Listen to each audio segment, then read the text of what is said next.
Boom, Twitch, YouTube, and TikTok. Let's go. Let's go. Let's go. If y'all are over on TikTok, do me a huge favor. Make sure y'all like tapping the screen. Share out the live with a few people. Travis is in the building. What's up, Travis? Welcome in. Welcome in. Welcome in. Let me double check a few things here.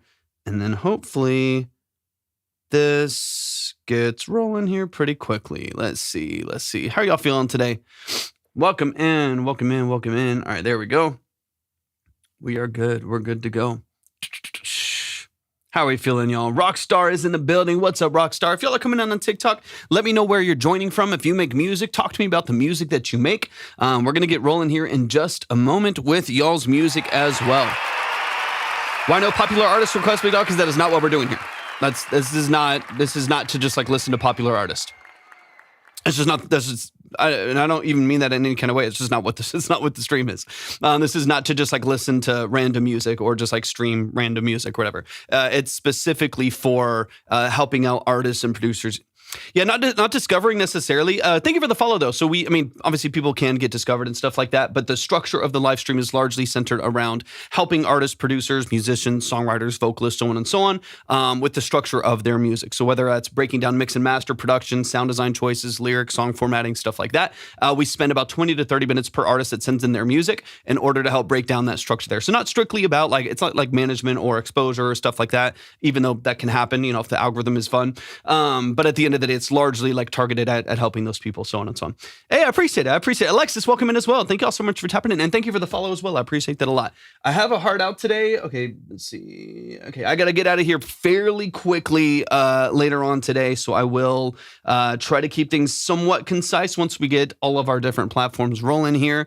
Anthony's in the building. What's up, Anthony? Welcome in. And just so y'all know, everything is at the link in my bio. Once I get a couple things rolling here in the next couple minutes, I will go ahead and explain the whole structure of the live stream, what we do, why we do it, all of that good stuff. Ariel, welcome in. Thank you so much for joining the stream. I appreciate it. If y'all are coming in for the first time, I would love to know where you're joining from. If you make music, talk to me about the kind of music that you make, and we will dive into said music here in just a couple minutes. Franz, welcome in as well. Thanks for joining. Let's see, 917, I appreciate you hopping into the stream. Butterbeans in the building. What's up? Welcome in. I gotta go pick something up off Facebook Marketplace later. So I gotta heart out because they're being very strict with the exact minute they can meet. I think I'm meeting them at storage units maybe. 917, good to see you. Thanks for joining the stream. I appreciate y'all being here once again, y'all. Let me know where you join from. Let me know if you make music in any capacity, what kind of music that you make, what involvement you have in music, so on and so on. I'm an indie artist from the Philippines. Welcome in from the Philippines. I appreciate you tapping in. How long you been making music? I like it.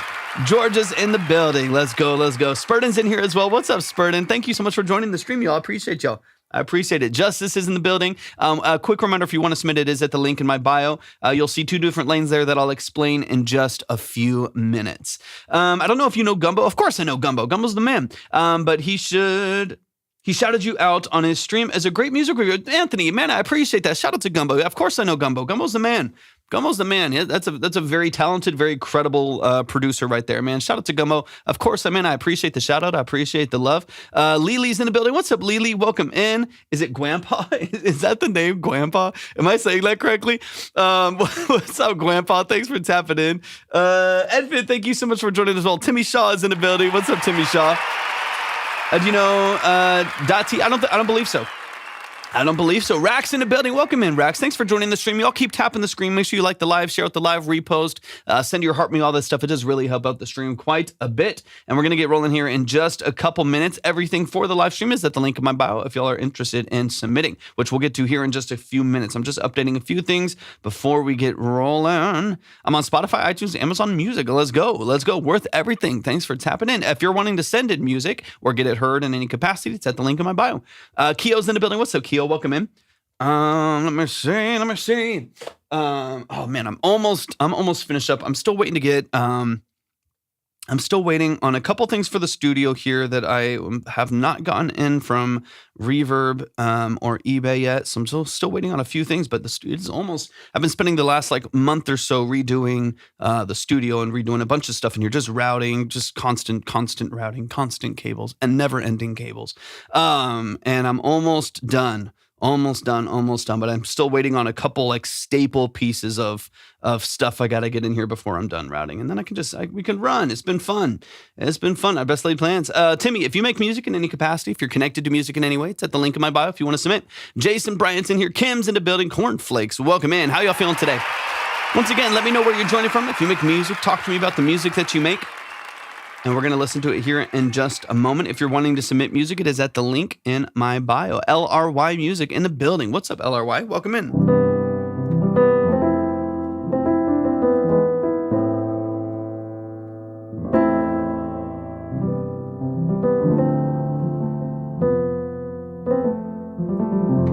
What's up, Metal Lover? Welcome in, LRY. How you feeling today? How are you feeling? Or is it Larry? Is it Larry? Is it LRY? Is it initials for something else? Albert, welcome in. How you feeling? When you get done with cables and routing, you will switch to Cat 5 Digital. No, not Cat 5 right now. It's a fairly small production studio that I just run myself here. So I do all of my work remote. There's three main jobs that I have. One is as a mixing and mastering engineer. One is as a full-scale producer. And then one is as a session musician. So I've outfitted this production studio for myself largely to be perfect for the exact little things that I do, not necessarily to be like a public-facing studio. And so that being said, this room is like a lot of random. So I've got my synth corner. I have, wall of guitars. I've got amps. I've got live drums, mics, and whatever, but it's all very much so focused on what I need. And because I don't have separate rooms, it's all kind of in this, it's a decent sized space in here, but it's in this space here. I don't have a ton of need for Cat 5 or doing anything much more expansive. I'm just running everything off of my interface hub as well as Patchbase and just kind of running everything into Patchbase so I can just easily route things where I need to if I want to do something interesting or creative. But for the most part, the goal once I'm done routing will be like just a very simple always on studio.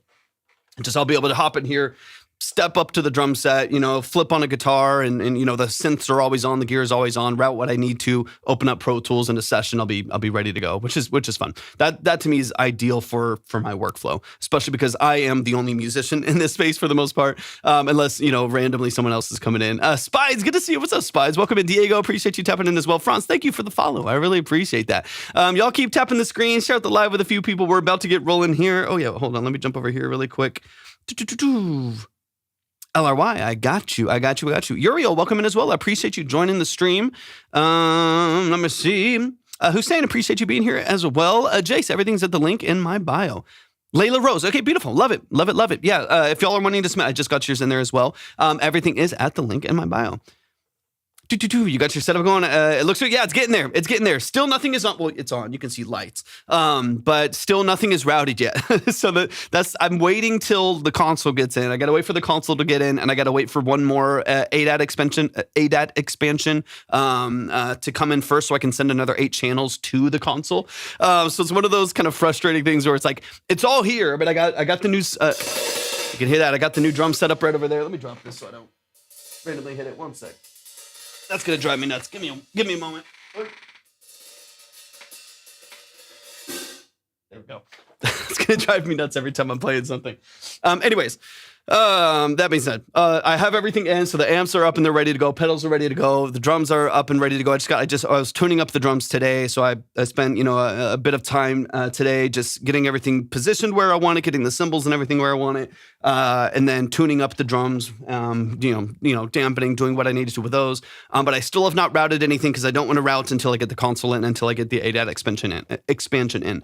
That will kind of determine like what kind of forward-facing stuff I have and like how much I want to leave on the patch base for like expanding the racks that I have here and stuff like that. So I don't want to do that until I know what all is going to be routed for analog mixing on the console versus using the console for tracking drums and so on the first base, because it's a 40-channel console, so it's going to be probably about 20 to 24 channels that are open to leave Pro Tools. So I have like 24 channels on the left, 20 to 24 on the left side that I'm going to leave open so I can send those tracks from Pro Tools and then mix them in analog, EQ, and maybe do some insert stuff, very simple, just balancing and whatever.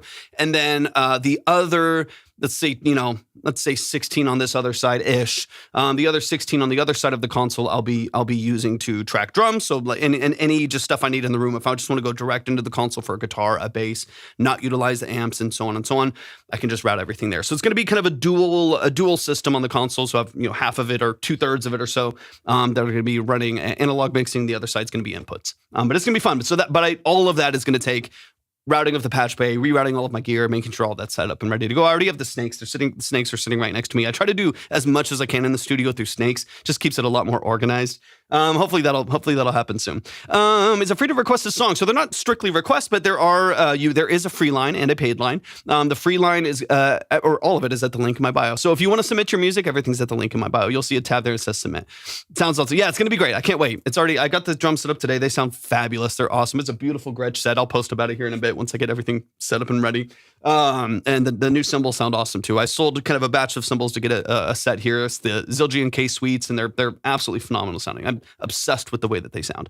Can you play Public Eye? It's at the link in my bio if you want to submit your music. Okay, let's get straight into it. I don't have a lot of time today, y'all. I'm going to be on for about 2.5 hours, maybe 3 hours, but about 2.5 hours, honestly. It's going to be short and sweet and distinct, so I got to get things flowing here, so let me go ahead and get into my spiel really quickly. Let me get into my spiel. What do you know about film scoring? Depends on in what capacity.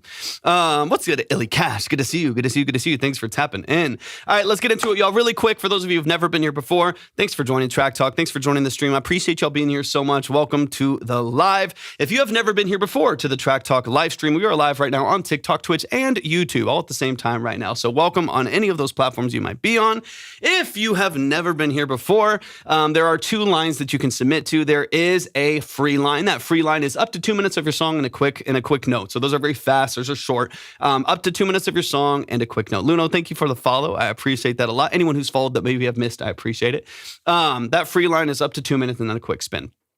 Quick note at the end. Then there is the consultation line, which is the bulk of what we do here. The consultation line is a 20 to 30 minute multiple listen deep dive consultation on the structure of your music. That is where we're going to dive into mix and master, production elements, sound design choices, lyric and song formatting. That is to really get into the details and the nuances of your music. That is not a quick review. There's no trash or pass ratings or polls attributed to that line. That is a very long form, detailed 20 to 30 minute breakdown of your music. For those of you who don't know, my name is Torvik. I'm a full-time audio engineer, producer, and session musician. That is what I do for a living. I've done it for the last 14 plus years. I'm also a classically trained pianist. So a lot of the structure, thanks for the follow, a lot of the structure and a lot of the perspective is pointed in that direction. It's not to roast you and tear you down and hype you up and give you exposure or anything like that. It's really focused on the music. It's really focused on the nuances and details of what you're doing, both creatively and practically in your music. No language restrictions. We get different languages.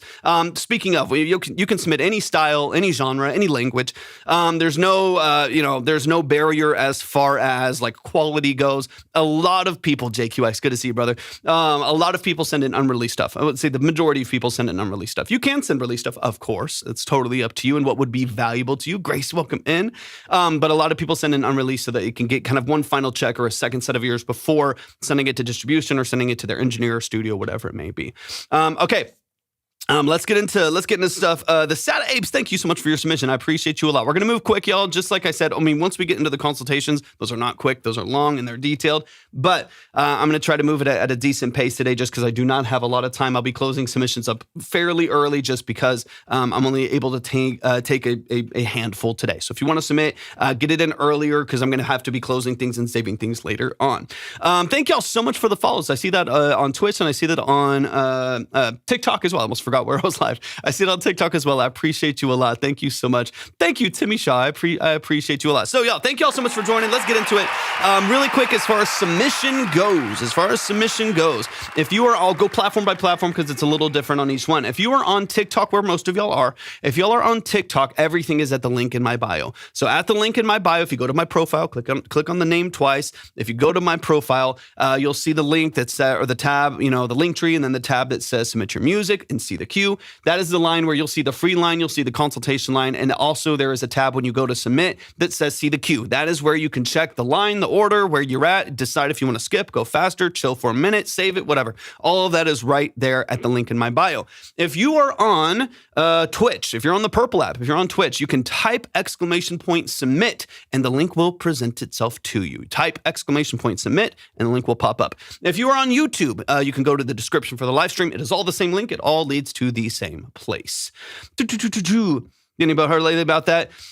Yeah, I mean, I've been doing it for a long time. Premium. I appreciate the warning. I've been doing it for a long time, and there's some checks that you can do, to kind of help with it sometimes. And it seemed to work. It seemed to work. If you're more open about the fact that you're like promoting a service and you actually check the box that you're promoting a service, sometimes they're much less likely to try to like limit you because they understand that you are going to be telling people to go to other platforms, which is typical of promoting a service on TikTok. So there are some things that you can do to help them not like crush your algorithm and stuff like that.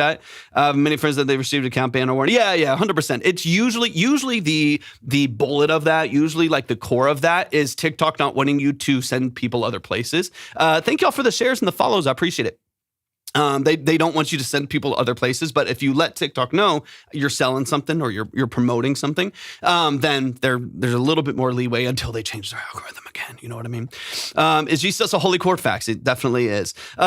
Please, like it says right here in the yellow letters right here, please do not request popular artists. This is not for us to listen to Taylor Swift and your favorite Drake song. This is for you. This is for underground artists, independent artists, producers, musicians, session musicians, vocalists, songwriters, so on and so on. So please do not put popular. And by popular, you know what people ask, like, what's popular? You know what popular is. If it is not you, this is essentially is what it is. If you are not connected to the music in some way, Amir, good to see you. If you're not connected to music in some way, if you are not the label or the manager or the musician or the artist or the vocalist or the songwriter or the producer or whatever it is, then that's not what this is for. This is for you. This is for your music. All right, y'all, let's get into the music. We got to dive straight in. Synergy, I got you as well. Thank you so much for your submission. Once again, link in my bio if you're on TikTok.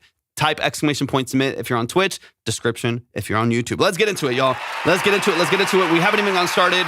We're ranting, we're moving, and we already got 17 submissions. So let's dive in. Let's get it rolling here. We're going to kick it off with the Sad Apes, Not My Scene. Sad Apes, hop in the chat. Let me know where you're at. Let me know. Also, Scatter, thank you for the donuts. And what does this say? It's the hand something. It's not showing me the full name, but thank you so much for the gifts. I really, really, really appreciate that. Thank you so much. Vendor, I see you as well.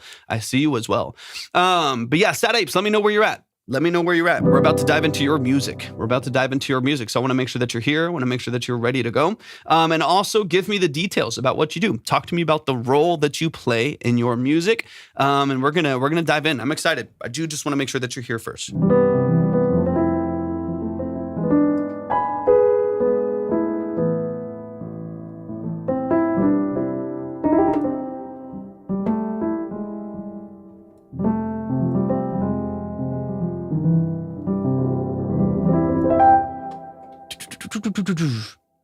I'm not seeing them currently. I'm going to go and move on to the next song. What's up, Jane Lee? What's up? The actual, like, the pianist of TikTok is in the building, so now I'm nervous.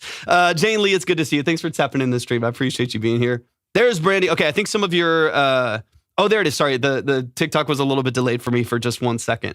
Songwriter, singer, guitarist, engineer, and producer. Oh, we got all of the above right here. We got the Thanos of music. We got all the stones. Let's dive into it. Thank you so much, Dane. I appreciate. I mourn the fact that I have not been able to catch y'all's stream. I love y'all's stream. For those of you who don't know, Jane Lee's the bomb. Absolutely amazing. Knows her stuff better than 99% of the people that are actually on this platform. And so I don't recommend a lot of people because the other 99% don't really know what they're talking about musically. That's someone who does. Highly recommend to go check out her and Joelle's stream. Just fantastic. It's good stuff, knowledgeable stuff. Definitely go and check them out anytime they're live. I mourn the fact that I don't get to join y'all very much. So next time y'all are live, hopefully I can hop in for a little bit. But there's one of 3 people on this entire platform that I think is worthwhile for you to actually send music to.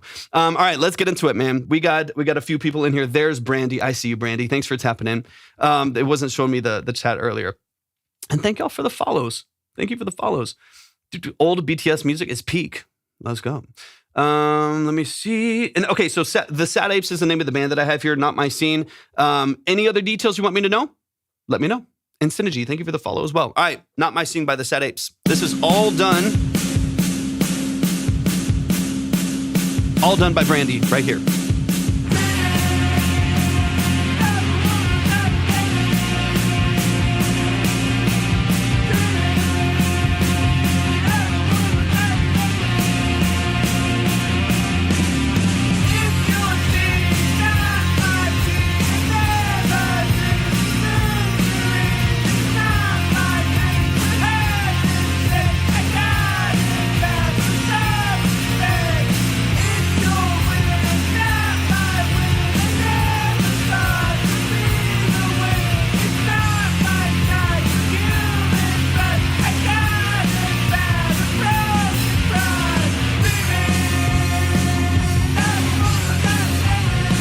I like that lead melody. That's a good top line. I would love to focus on some separation and some clarity amidst the noise that's there, but that's a good melody. It's repetitive. It's good. If we can regain some ground in the song, you'll be good. Talk to me about some of your recording process and stuff too. I know this is all you.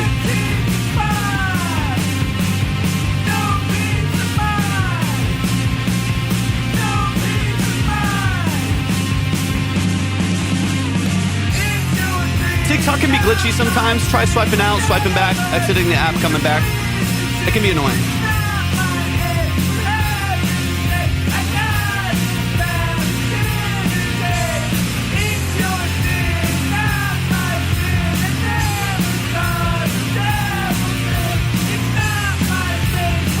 The guitar, bass, and drums are my band. Okay, cool. You got a full band. Sick.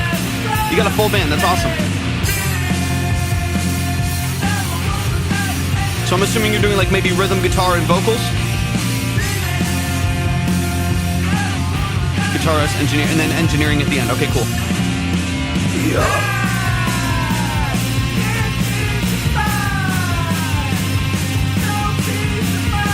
It's a cool feel.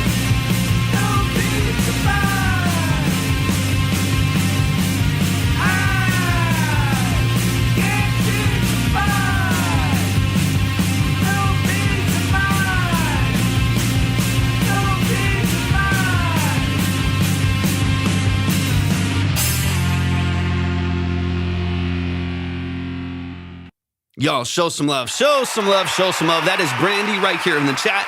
But that is the Sad Apes is the name of the band, and Not My Scene is the name of the song. As far as I know, it's unreleased, but I'm not positive, of course. Let people know.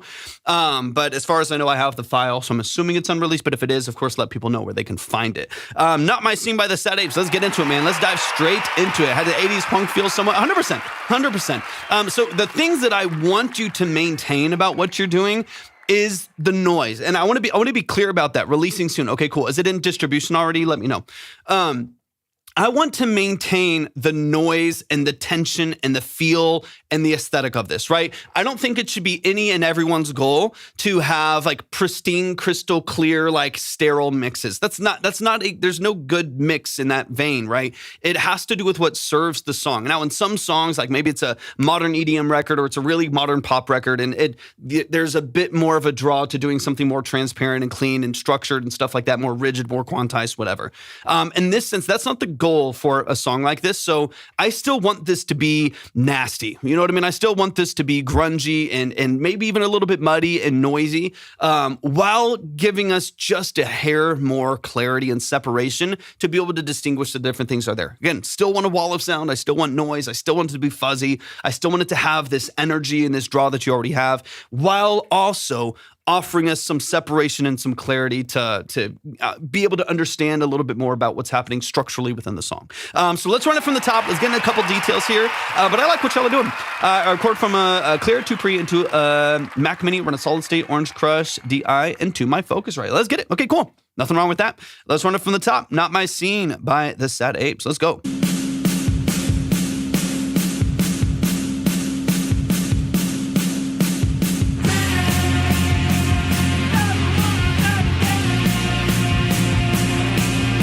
Do you know how drums are tracked right now loosely?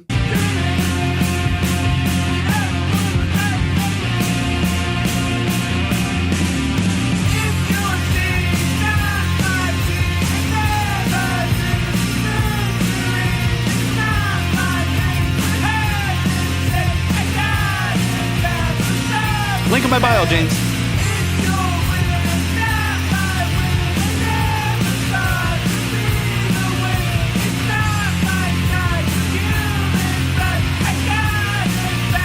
Yeah, I mainly want to focus on like vocal clarity and then drum structure here in just a second as well. Because that's how you submit. It's not that complex. If you want to send in music, it's at the link in my bio. You got to get in line with 20 other people. You can skip those people if you want to, if it's your music. But we got snare, top and bottom, kick hats, ride toms, and 2 overheads. Okay, Manifest is in the building. What's up, Manifest? Good to see you, man. Okay, sounds good. Beatles are my favorite. Beatles are fantastic. Beatles are amazing. Okay, so I do want to talk about a little bit of the drum mix here. Again, things that I want to maintain, the energy and the aesthetic and the mood of the drums. Those aren't things that I want to touch. Now, I still want a heavy, highly compressed, really, maybe if you want this like hyper saturated, overdriven drum structure, I want to maintain that, right? That's not something that we want to remove because that's the aesthetic of a lot of this mix, right? It's very, very processed in that way. Love it. One of the things that I do want to make sure is that we are still getting some of the foundational tones from this. One of the things that I feel like is there's a bit of like disguising that is happening on potentially the overheads. It could be happening, of course, overall. Maybe it's just happening on the drum bus and the box, but on the overheads overall, where we are biasing towards those overheads and we're getting this really spaced kind of removed sound from the drums. And then, of course, sending that in the box. And in the box, we have some like room reverb. We also have some saturation and so on and so on. That's really crushing it up. The result of that to some extent is a bit of space from the drums, right? So we don't get this like kind of like direct punchy driven sound. It sounds like everything, like the whole kind of mix overall, to be honest, kind of sounds like it's like 15 feet away from you, as opposed to getting some direct signal, some more grounded elements of the mix, and then feeding in ambiance to make the whole mix as a whole feel more spacious, right? Environmentally feel a little bit more alive.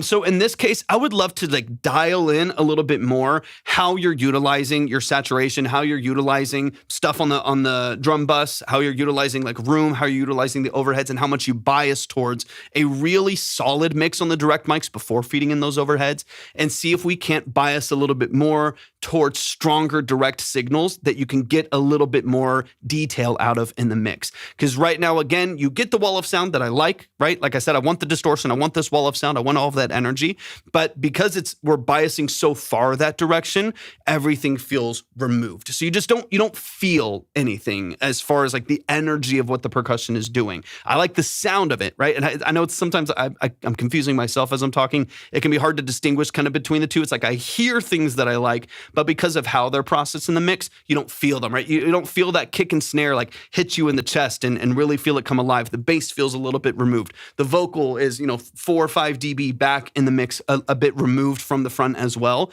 And so you just don't get any of that feeling out of the mix that I would love to get more of. And this to me is just going to come down to like tasteful decisions in how we bias towards direct mic, how we bias towards overheads, and the balance between the two. And then of course, how you then process that in the box. Because I like the sound. I like the feel. It's dirty and it's grimy and it's supposed to be. I don't want to change that. I just want to regain a little bit more clarity and separation of these elements so we can really hear what's happening in the pocket. We can distinguish top end of the bass instrument a little bit more, so on and so on, right? Same thing with the vocal.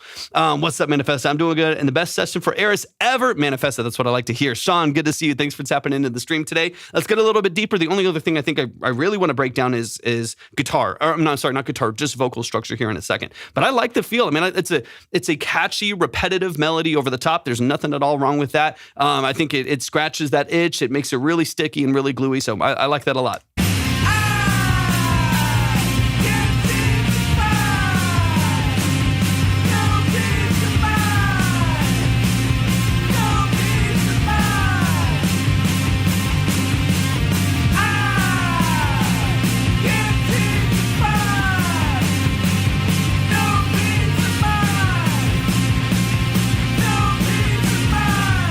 So I would love, one thing is the vocal right now sounds really dry, which again, that's not a good or a bad thing. It just depends on if it serves the song. Processing wise, it's really dry. I would love just, if there is already some compression on there, maybe another stage of compression to just lock in that dynamic range a little bit more. A lot of your low level information from this vocal amplitude wise kind of falls out of the mix. So you'll hear the vocal, da, Like you hear a lot of changes in dynamic, and there's not a lot of room for that in a production like this because the production is so powerful. It's so noisy. There's double track guitars. We have distorted drums. We got really chugged basses, right? Like we have, and then doubles on the vocal. There's not a lot of room for it to leave the mix, just because there's so much noise around it. So we're losing articulation from the vocal constantly, especially in like the hook of the song, right? So I would love maybe another stage of compression to help bring up some of that low level information and then push that vocal forward by, let's say, another like 3 dB or so. And then I would love right now, it's very like mid forward, and then we don't have a lot of top end over the high end of it, or a lot of body underneath it. I would love to reintroduce, thank you so much for the follow on Twitch. I would love to reintroduce a little bit more of the body right underneath it. So, let's say even just like 400 to 600 hertz, right? Which can make it kind of boxy. You can make it a little bit, you got to be subtle here. But right now there's so much body out of the rest of the production because it's very low end heavy and very low mid heavy. There's not a lot of room for that vocal. So I want to give that vocal a little bit more presence, a little bit more body, and open it up over the top end so you don't have to force it so much over the top of the mix as well. John, good to see you. Thank you so much for tapping in over on Twitch. So those two things to me, right, of controlling dynamic range with maybe another stage of compression to help maintain, prominence in that vocal, keep it at the top of the mix, even amongst a very powerful, very loud, distorted, and very, noisy production. Again, like I said, in this case, that's a good thing. I just want to find a way through that loud, noisy production to make sure the vocal stays at the top of the mix and we can still articulate. So those are a few things right there that I would love to get. Tighter dynamic range, maybe better EQ support, so it's not just low end mud from the production, but we get a little bit more body and presence from the vocal as well. And then the last thing here is you have these really cool, what I call them throwaway vocals. By throwaway, I don't mean they're bad or trash. I just mean you fall off the melodies, right? So it's da da da da, right? You're not melodicizing as much as another song where we're like really pitch heavy. It's more anthemic, right? Where I call them just throwaways. You let the note fall, right? Since we have a lot of there, and you have such a powerful instrumental production here, I would also love to hear maybe another couple layers, maybe get the bandmates to be yelling those vocals at the same time as well, get some gang vocals in the background, set a mic in the middle of the studio or middle of the room, place people randomly around the room, back off the mic, closer to the mic, different, tonalities and stuff like that, and then like sing these lines as well, give it some punch, give it some power, right? And then open that up in stereo a little bit as well, because once again, the thing that we're fighting is a really, powerful, really wall of sound, energy on this instrumental production, and then like a very kind of lonely vocal in the middle of the mix. Now there is a double to it, but they're both right behind each other, kind of stepping right on top of each other, in mono in the middle of the mix. So we don't get any of that openness from the vocal. Having some gang vocals on there also would help expand this just a little bit as well. If y'all want to submit, link in my bio. I appreciate y'all tapping in. Thank you so much for being here. Just keep in mind, I'm going to be closing up the line sooner than later, just because I have it's a short live today. Okay, let's get into the last section of the song here. I think y'all are awesome though. I mean, I love the vibe. I love the feel. I think y'all are obviously good musicians. You understand song structure. I just want to, through this song structure, find just a hair more clarity and separation so that we feel the energy that you're portraying, right? So it's not just distorted and noisy, but it's also positioned and leveled in a way that distortion and that noise really, you feel the emotion in it. You feel the expanse of it in the mix as opposed to it feeling a little bit collapsed. Thank y'all for the follows. I appreciate that.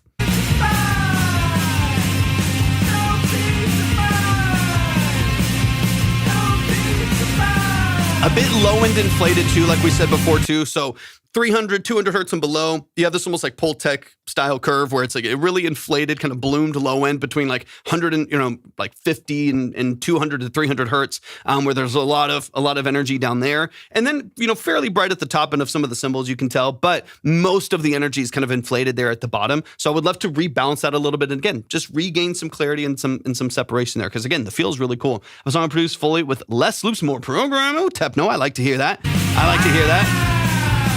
What's up, Doles? Welcome in, y'all. Appreciate y'all being here. Sorry if I'm missing any comments, too. Spikes, appreciate you.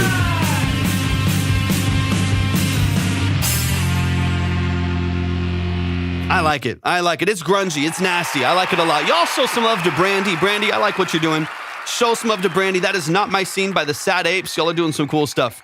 I like the vibe. The mix needs a boost around 600. No, not necessarily. This guitar tone is great. Yeah, not necessarily. I'm saying that there's a lot of mud. There's a lot that feels like it is boosted, whether between the bass, the rhythm guitars, drum buss, and stuff like that, below that. So 400, 300 to 400 hertz and below, where there's a lot of energy right there. That's where I would maybe pull some of that back a little bit and regain some clarity in the low end. On the vocal, however, which is probably what you're referencing, the vocal, however, I would potentially regain some of those low mids for the vocals, since they're a little bit thinned out. They're kind of filtered down a little bit. That's where potentially, and this is where you just got to use your ears on it too and see if it helps regain some stuff without being too muddy. But that 400 to 600 hertz range is where I would potentially do some work there on that vocal. So it doesn't feel too thinned out. You can regain a little bit of presence in the mids and low mids without it being too muddy with the guitars. And again, you got to fine tune how that sounds in the mix based on what you hear when you get back into the session. Not knowing how your routing and EQs and stuff like that are set up. Firebird, welcome in. Good to see you. Hope you're doing amazing today. But let's get it, man. I love it. I love the feel. I love the feel, man. It's cool. This would be a good sing song, like a, early 90s, TV show period piece kind of a thing. I could see something like this working really well for something like that. But y'all, please give it up one more time for the family right here in the chat. That's Brandy. Show some love. Make sure that you follow them. If you got music out on platforms, please let people know so they can go and show support to that as well. Let's keep it rolling. We got Vendor in the building. We got the man, the myth, the legend in the building. Vendor, thank you so much for tapping in. I appreciate you being here. Started this track some days ago. I'd love some opinion on mix and arrangement. Lyrics on second verse and the outro are not done yet, so keep that in mind. These are unfinished. This is Dreaming by Vendor. Let's get it. Demos on SoundCloud. Go check them out. Let's run it. Let's run it. Let's run it. We're moving today, y'all. We're moving. Man, that's so bright. I feel like I'm about to go to heaven or something right now. Well, Dropbox is loading and the brightest screen I've ever seen. Did you get a better camera? Richard, I did not. Same one. It's the Canon C100D. I have redone the studio to some extent, so it is in a different position. I moved the lights into a different spot, so on and so on. But it's the same C100, older cinema camera, which I love. It's a great camera for the price, honestly. Okay, let's get it. This is Dreaming by Vendor right here in the chat. The lighting makes a big difference with any camera. Lighting should always be the priority. Makes a difference.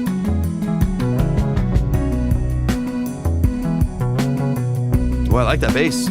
What's up, Richard? Good to see you, man. Thank you for the roses. I appreciate it.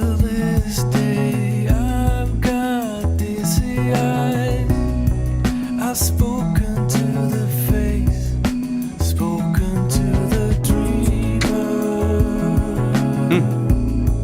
You can send in SoundCloud. Everything's at the link in my bio.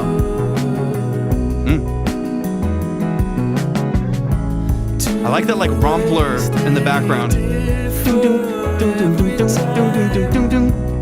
I love that. I'm walking like a dreamer. I'm talking like a dreamer. Let's go, Vendor.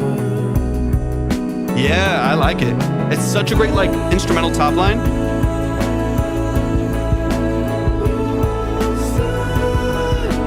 Yeah, baby, come on. What's up, Henry? Welcome in, y'all. Appreciate y'all joining today.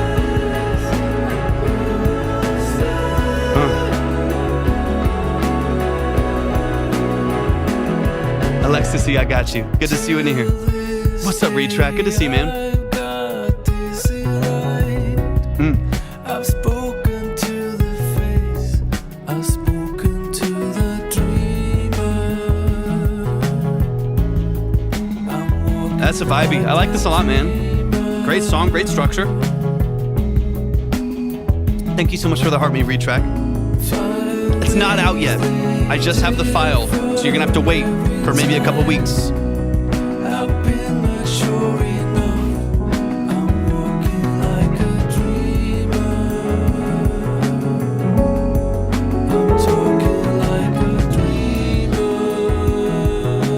That's nice.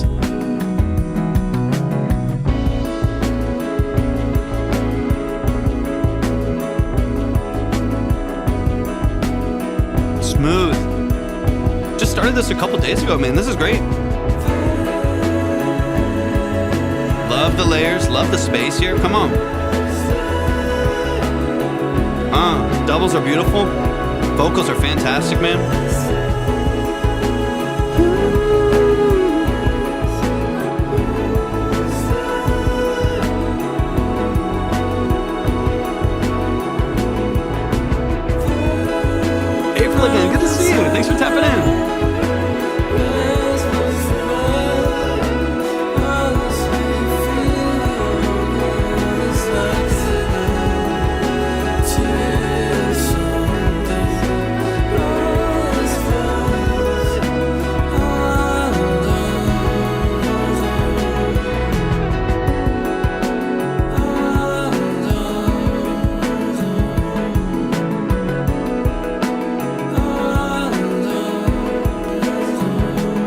just started it, Timmy. They just started it, so it's not going to be out for a while. It's really cool, though.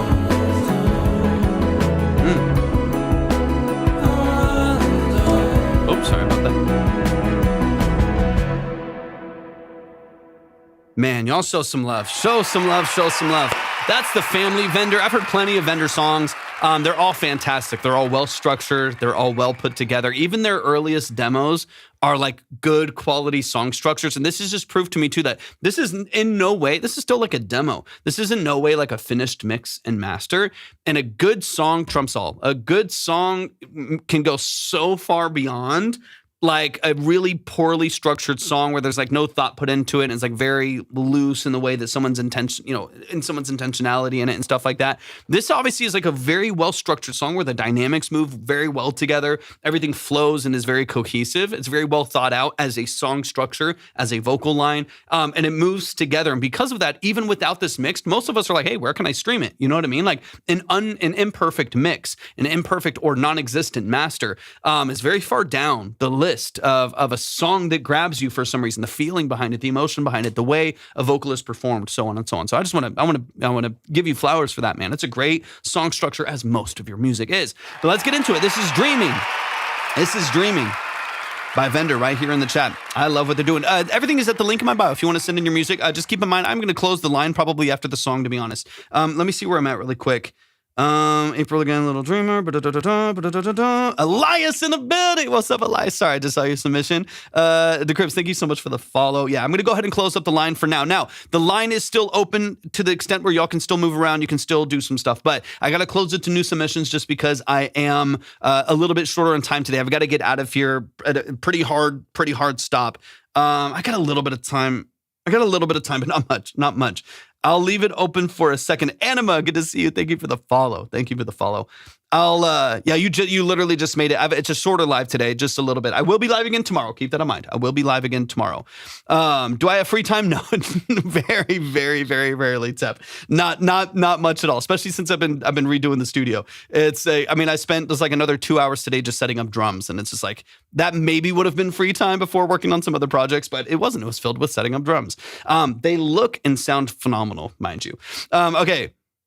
Man, don't plan on it if at all or anytime soon. What time do you do your live streams? Anima, it is typically after I'm done with projects for the day, sometimes before, just depending on how I'm structuring it. So it is a little bit random. I'm typically live 4 or 5 days a week for anywhere from 3 to 5 hours whenever I'm done with projects. So today, I'll be on till about 5 Central-ish. And then tomorrow, hopefully, if I have some time, tomorrow I hopefully will be on for a couple more hours. I would say it's typically early afternoon, let's say like 2 p.m. Central Time-ish. Thank y'all for the follows. Appreciate it.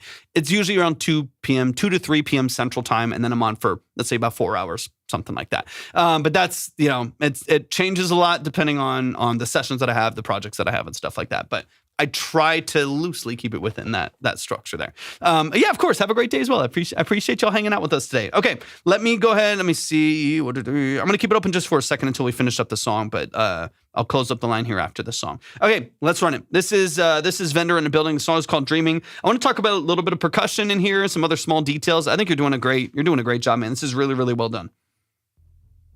You know I love your music.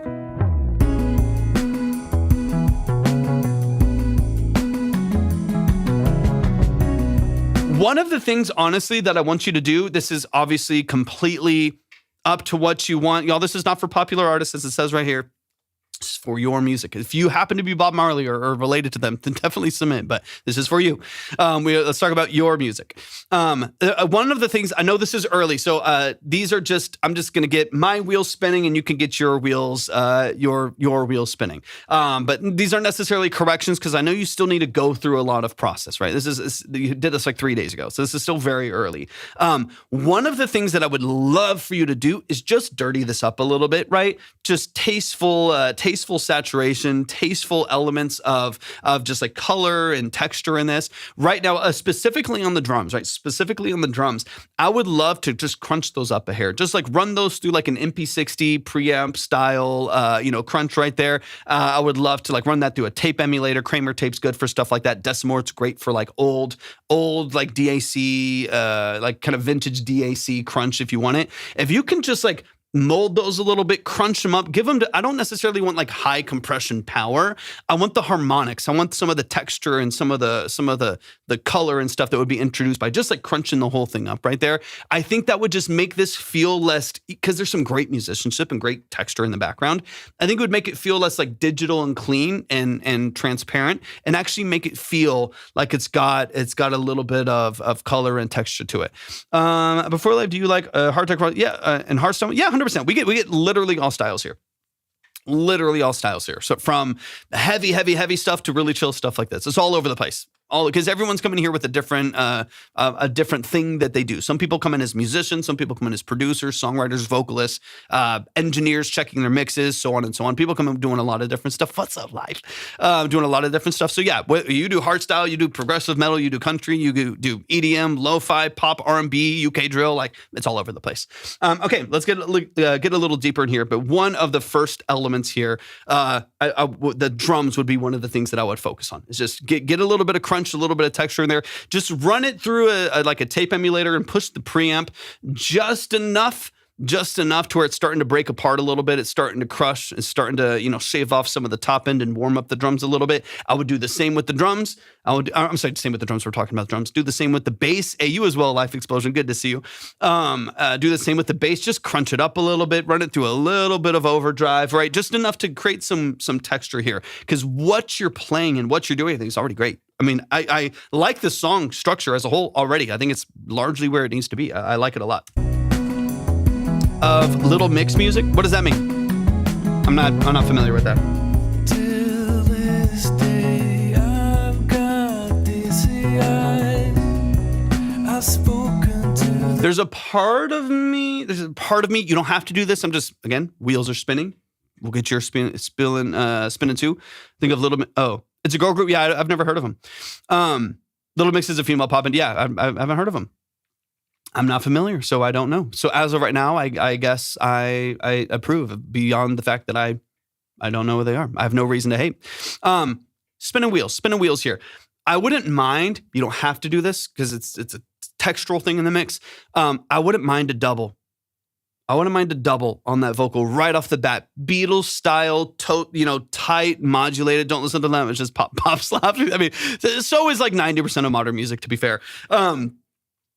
I would love like a Beatles style modulated double on that vocal right off the bat. Dun, dun, dun, dun, dun, dun, and just like really, really, really, really tight. Yeah, of course. Mint Club, thanks for the follow. I appreciate it.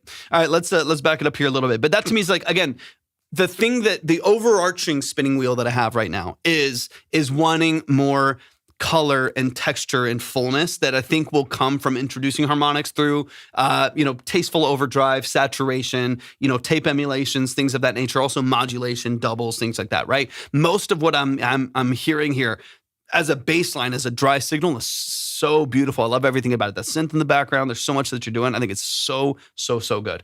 But I would love to maybe get a double on that lead right there. Piano's beautiful.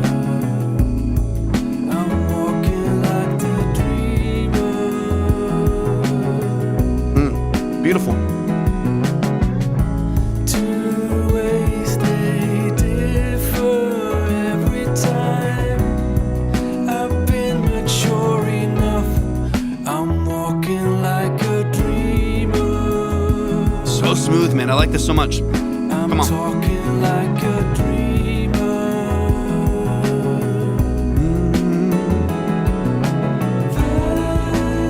So good. Vendor, a couple chats above. Vendor.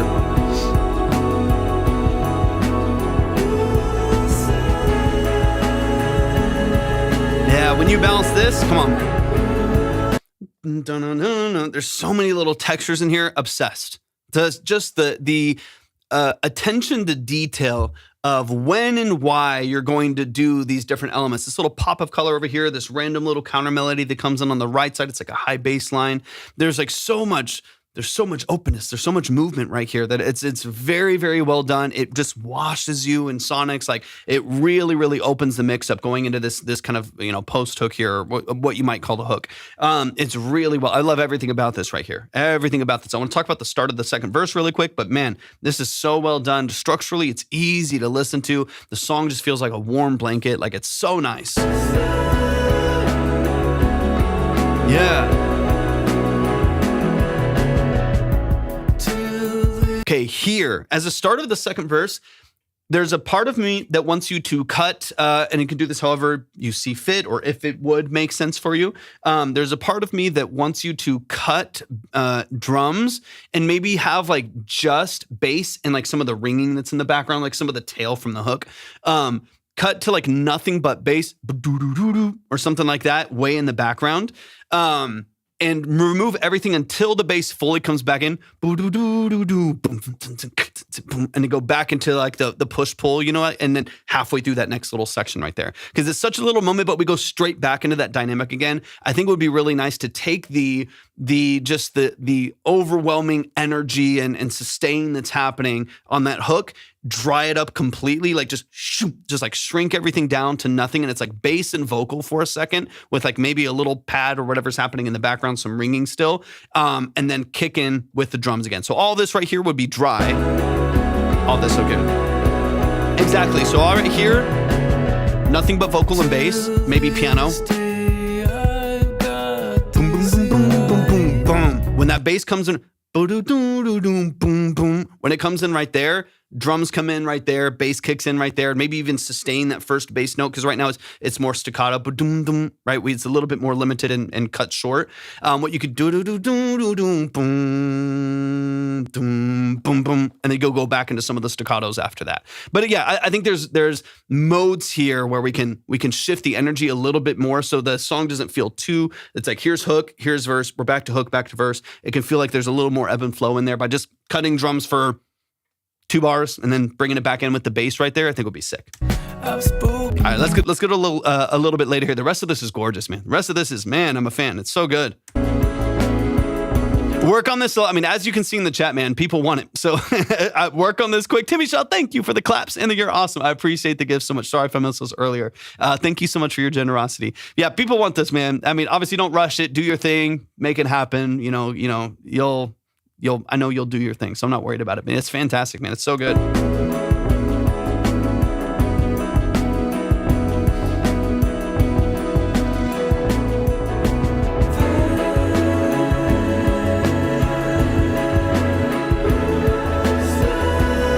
Open this up.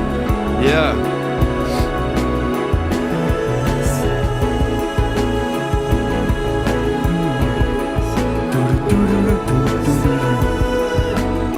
And what I would maybe do is like, man, yeah, what I would maybe do is like on the B section here. So you have this beautiful. So it's all C sharp minor, right? So you have the 7th, right? Which is the G sharp at the top. So you have this. Right, that's happening with it's like a high bass on the right side. I do think another thing you could do is when you get into this like last hook where we're kind of more of the climax of the song here, where you have the do-do-do-do at the top right there, that's obviously panned 80 to 100% on the right side.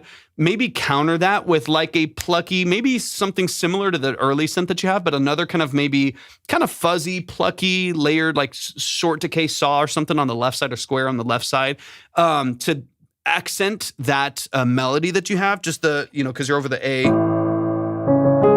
right? The little melody, or to the, right? Following that melody. So you have the A,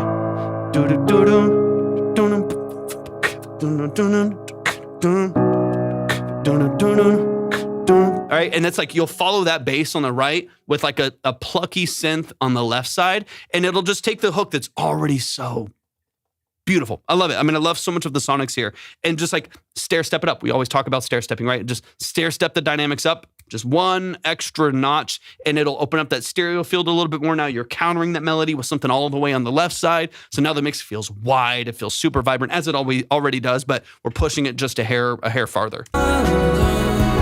I love everything about this. Yeah, 100%, 100%. Yeah, any style, any style.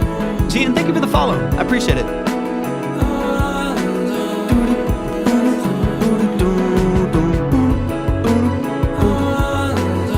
Yeah, I love everything about this, man. So good, so good, so good.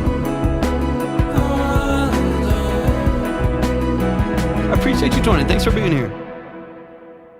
Man, y'all show some love, man. Show some love. I can't wait for this is unmixed. It's unfinished, much less unmixed or mastered.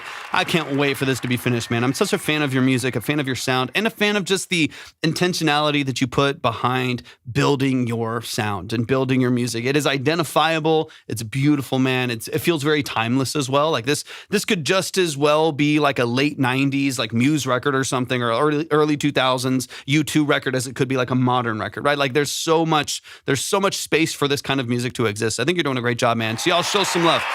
Show some love. Let's keep it rolling. Let's keep it rolling. I'm going to go ahead and close the line, y'all, just because of the time that I have. I'm going to get to as many of these as I can. Keep in mind, just in case, if your music is not heard, you will never miss out on your chance. Just in case we get to the end, because I do have a hard out in 2 hours, or maybe even just a little bit less than 2 hours. So in case we do not get to your music, it'll always be saved and boosted the next time as well. Okay, sounds good, Retrek. Sounds good. Dude, of course, vendor. So in case, like, let's say you sent a 10 today and you didn't get heard on the consultation side, I'll be live again tomorrow, the day after, so on and so on. And if you need to, then we'll push you again. So if you sent 10, you'll have 15 or 20 the next time, so on and so on. Okay, let's keep it rolling because I want to get to as many of y'all as possible. Let's see. Let me just see where everything's at here really quick.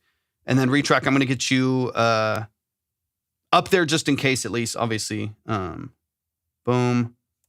So I got you now with 15 up there just in case. All right, Elias, let's get into it, man.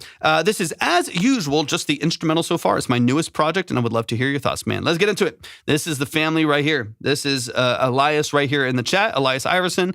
Let's get into it, man. Let the people know what you do. Obviously, I've heard your music, plenty of times before now, but let the people know what you do, the role that you play, and what we're hearing. And let's dive in.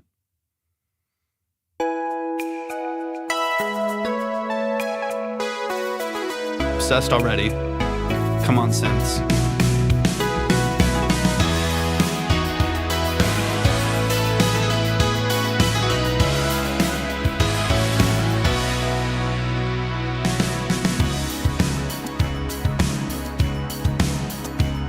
Beautiful.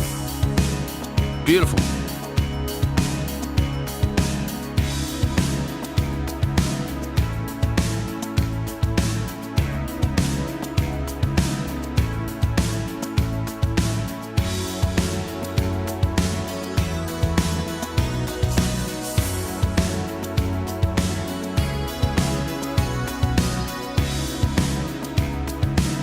All right, submissions are officially closed to new submissions. I'm going to get through as many of these other ones as I can.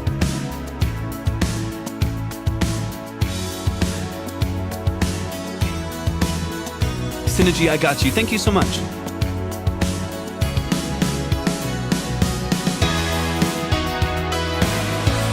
that like an SRX piano? That's so good. The chorusing is perfect. Get like the strike. You could modernize this hair and get something like the strike on here.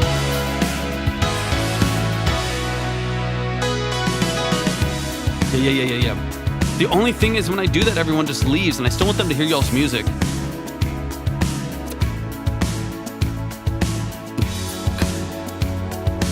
But either way, that's fine. The roll-in plugin. I'm curious if it's the SRX because that's a roll-in plugin. Exactly, Synergy.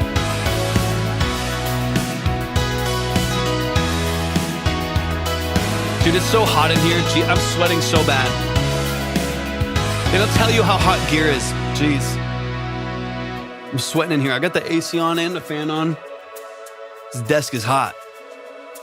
Love these dynamics, man.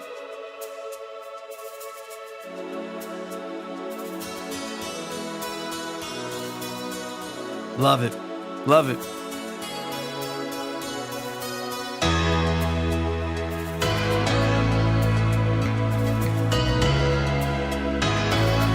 Progression is beautiful too. That's great.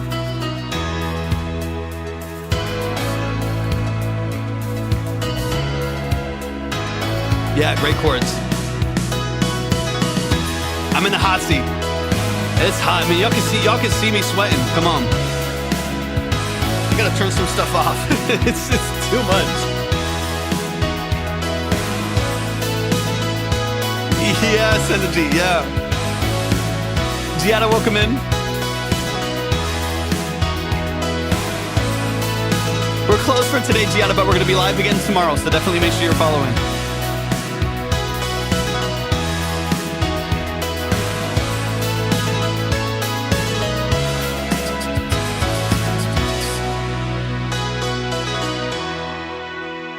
Jesse's in the building. What's up, Jesse? Y'all show some love to Elias Iverson right here in the chat. Man, you're amazing. I love everything you do. It's so good. It's so polished. I mean, this is when you hear this, you know exactly what. There's no guessing. There's no guessing with this. Were we supposed to put our TikTok screen name in the submission? It's helpful. You don't have, I mean, you can do whatever makes sense for you, but it is helpful just so I know, because sometimes what happens is like I'll like get the email or I'll get the file from one name, the artist name is something else, and then it's like someone else's name on TikTok, and I'm looking at 4 different names. It does get a little confusing, but I'll usually just be like, hey, who is this? And then y'all pop up in the chat and hopefully someone answers. So you know, it is helpful, but just let me know who it is whenever we get there. We'll open it up. But man, y'all show some love. Show some love. That is Elias right here in the chat. But you know what I mean? Like this is like, it is very straightforward. It's very you know exactly, this starts playing and you're like, oh yeah, I get it. It allows your brain to, and again, pros and cons. There's other styles that are obviously you want more twists and turns. You want to keep people guessing and stuff. This is not necessarily that. You want it to be creative and interesting and engaging, but you also want people to know what they're listening to. Especially if you want placement, you want sync, you want certain playlists and stuff like that. Certain artists to get on your songs. You want it to be fairly direct. You want it to be a little bit more on the nose, to where people know exactly what they're hearing and what to expect with the song. This is that. I mean, as soon as like the first couple chords played, we're like, oh yeah, it's 80s baby, and we're locked in. Like this is so late 80s, gated reverb, Juno in the background, chorused pianos, plucky, highly compressed, electric guitars. It's everything that you expect out of this style. Would love to hear some 1975 style guitar muted parts on the 100%. You know what I mean? Like super compressed, super sharp. It's great. Let's get into it. Like you said, mix needs some work, right? One of the few more main things. Timmy, thank you so much for the gifts. More main things is just balancing on the piano. Most everything else is in a pretty decent spot. Just needs some subtle balancing and glue. The piano is probably 3 or 4 dB loud. I love what it's doing. It is gorgeous. But it's stepping on the toes of a lot of other elements. So just pulling that back and creating some better balance there, and you'll be ready to go. Let's run it from the top. Let's get into it.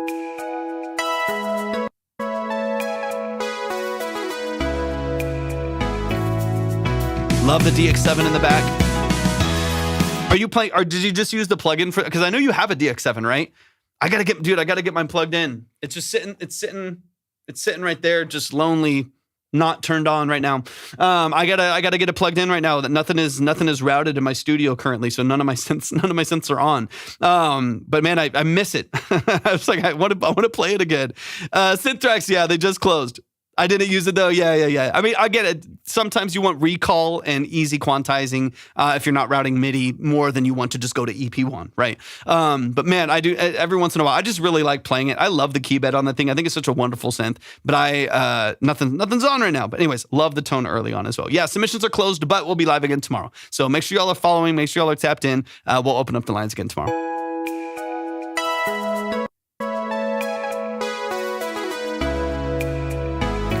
I would love, I'm going to toss some stuff out there. So you have the dun, dun, dun, dun, dun, dun, right? Little trills that are happening at the top end right there.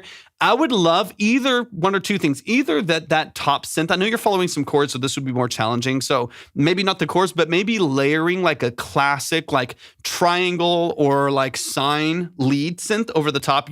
Classic like 80s pop and R&B. But like a layered sine over the top of that has much more portamento to it. So you get the more of the legato between the notes, because right now it's dun dun dun dun dun dun dun dun, right? It's a little bit more staccato. We're getting re-triggering of that envelope every single time that voice changes. And so it would be nice to have something to kind of glue, something to kind of smooth out some of that section right there. All of the sounds are great. I have no complaints about the sounds, but I think having something that's like has a slight legato or portamento to it to create a little bit of a bend that follows that lead line, I think would be awesome. I think it'll be subtle, very, very subtle, but just a little bit of softness and introduced to what is otherwise a very like staccato and transient, re-triggering that's happening. Synthrax, thank you for the heart me. I appreciate that. The dun, dun, dun, dun. If that right there was like all smoothed out in portamento, oh, it'd be nasty. A little bit of chorus on it. Yeah. Those are great trills. Love the melody. Woo! Like nice big bass, like big bass slide right there. Woo! You know what I mean? You get the idea. You know what you're doing.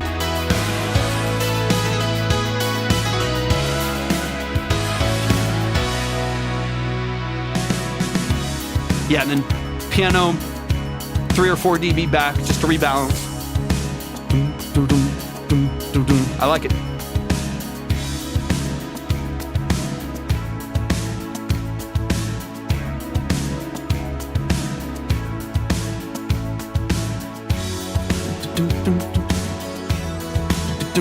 This is like, so when we move into the second progression here, I think it was April again that said this.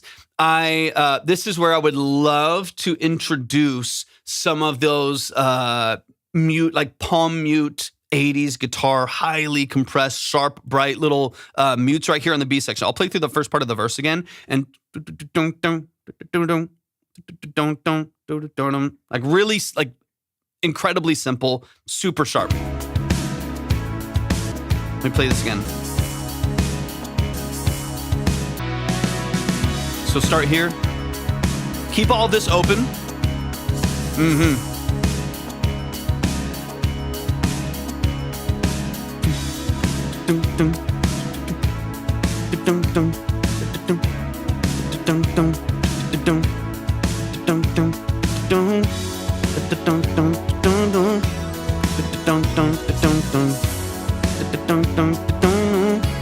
Like just like those little lines in the background, right? They're just a filler. They're just a little pop. They're kind of locked into the background there to kind of mirror some of the other synths and stuff that you have. Little things.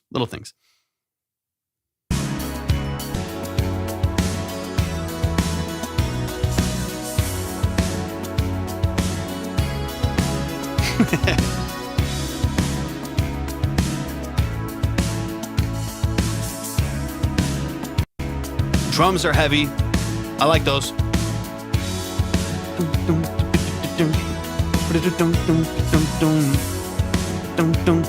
Y'all, we're closed up for today, but if you want to submit music, tap in tomorrow. Love those early hits.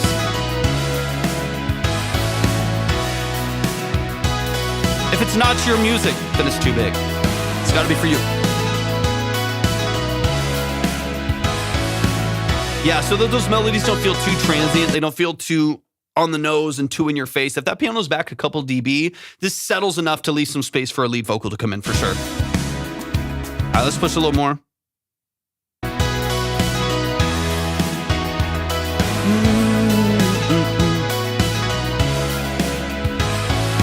And one of the only other things is right now we are relying on, there's a lot of heavy movement here, right? So there's a lot of syncopation early as dun, dun, dun, dun, dun, dun, dun, dun, dun, dun, dun, dun, dun, right? There's a lot of shifts back and forth, early hits on the progression, right? So we're not like straight on the nose for every count, right? There's a little bit of syncopation, a little bit of movement there. Love it. Nothing wrong with that at all. I would love for the drums complement that, the bass moves with that, all of the synths, the piano, they all move with that, accents on the cymbal, so on and so on. Since the whole song has what I guess I would call like an unstable foundation a little bit, even though it sounds amazing, a little bit unstable right here. Just hopping in during lunch really quick, but can't say, hey, thank you so much, Olivia, I appreciate it. Needs a little cowbell, always. That's always the cure. The other part to that is, again, I love the movement that it has, but I would love for one element to feel more grounded, right? So if everything's going to shift and everything's going to be syncopated, it's going to have movement, then I would love to also make sure that we get something consistent. I think it would be great to just add like a 16th note tambourine, just, a bunch of gated reverb on it too, and just like We just need that there. Add in a cowbell, add in something that is going to be consistently on that 8th note or consistently on the 16th note to make sure that the song itself has a really like consistent structure and feels really, really locked in. Silex, welcome. And Libby and Silex, thank you so much for the heart means. I appreciate that a lot. I'm going to back it up here just for a second because I want to get in that hook one more time. But if you're going to have a lot of syncopation, make sure there's like something to ground it a little bit more so the listener doesn't feel like we're shaking too much, in the song where it's moving a little bit too much. Come on. And just us here.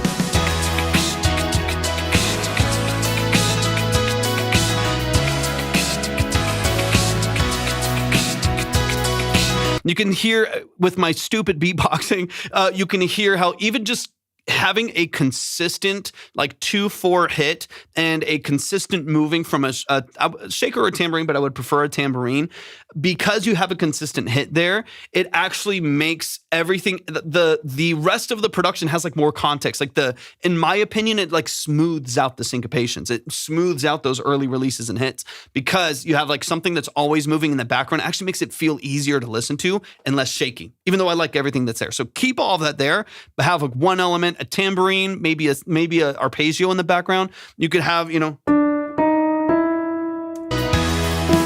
like you have the 16th on the, and then also have a,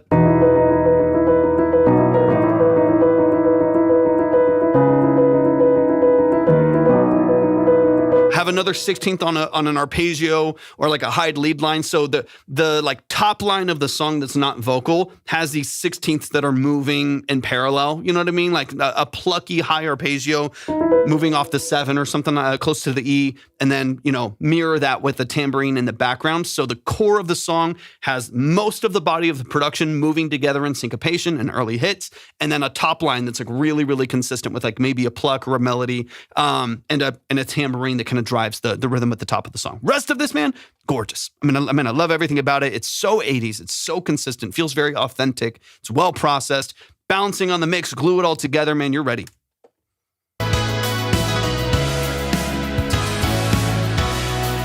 Just up here.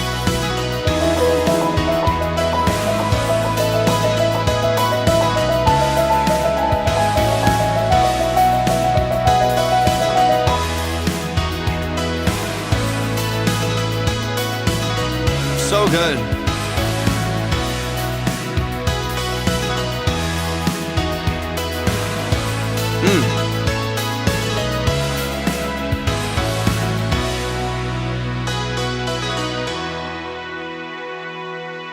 Beautiful, man. Beautiful, beautiful. Y'all, please show some love to Elias. Elias, you're awesome, man. I love what you do. I mean, y'all, if you've been here longer than like 1 day or 2 days, you know how much I am obsessed with the 80s. I love the 80s. I love 80 synths. I love analog, old analog 80s stuff. Like it's some of my favorite stuff in the world. So I'm a huge fan of just what Elias does in general and just in a modern sense, making that kind of music. It's something that I do too. So I love it. I love it. I love it. I love it, man. Please show some love to Elias. Yeah, I love that. Yeah, a little piano, like either like a plucky synth or a high piano or a Rhodes or something would be nice at the top of the mix right there. That's great. Dude, of course, anytime, man. Appreciate you more than you know. Please show some love and support to Elias. He's got some great productions, great stuff. Always looking for vocalists too. So if you're a vocalist, you're a songwriter, that might be someone you want to kind of keep in your DMs or keep in your back pocket. It's someone who's gonna be doing some amazing stuff in the music world. So definitely show some love to Elias. Let's keep it rolling. We got Synergy in the building. All right, we're going to keep it rolling here. Y'all got time for a handful more songs. Keep in mind, if I have to, what's up, Coda 420? We're closed for today. We're closed for today on Twitch, YouTube, and TikTok, but we're going to open up again tomorrow. We'll open up the lines again, so just make sure y'all are followed or subscribed where it makes sense, and we'll open up the lines here in just once we get back on tomorrow afternoon. But for today, we're closed. Just keep in mind, y'all, if there's anyone who's still on the board that doesn't get heard, I will always make sure that you're saved. There might be a couple people we have to save just because I have to get off a little bit earlier today, and I will always boost you farther the next time. Just keep that in mind. Just literally let me know the next time that you're here. I'll have you submit for free, and I'll boost you up manually. Okay, let's get it going. We got Synergy in the building. Where's Synergy? Synergy, hop in the chat. Let me know that you're here. Absolutely. Is it live or live? Yeah, 100%. Sounds good. Sounds good. I appreciate you tapping in. Thanks for joining. Do, do, do, do. Let me know. There's Synergies. I just want to make sure y'all are here. I don't want to listen without y'all. Let's see. I've just got back into making music after a 20-year break. I was a DJ in the 90s, UK dancing. Let's go. Influencers, Chemical Brothers, Avalanches, and finding obscure records to sample. All right, let's get into it. So all of this production I'm hearing is you. Let's dive into it. I'm excited. For one, I love that you're getting back into it. I think that's fantastic. Let's run it. Any other details you want me to have? Let me know.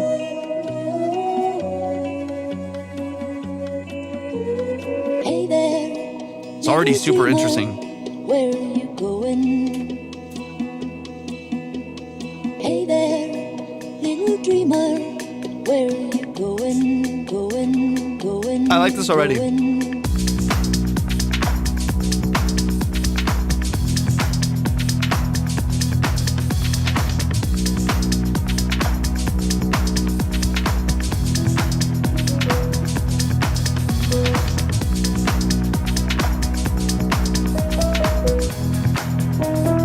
I like the little lead melody at the top.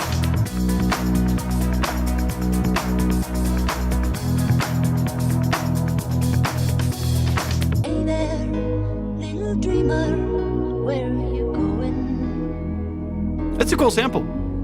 Hey there, little dreamer, where are you going?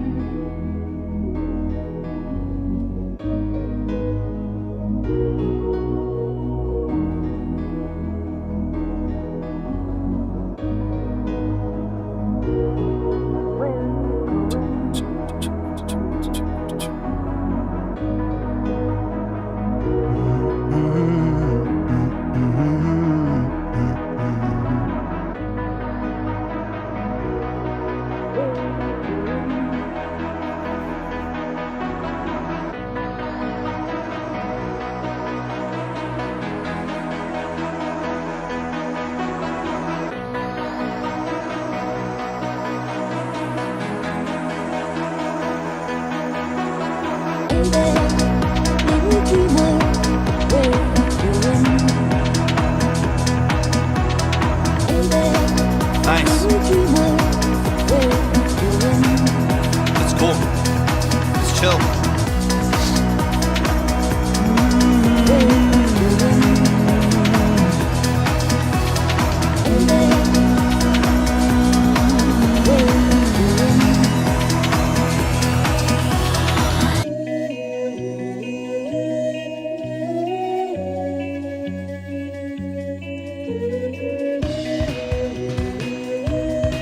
Lots of twisted turns here. Vesselin, welcome in.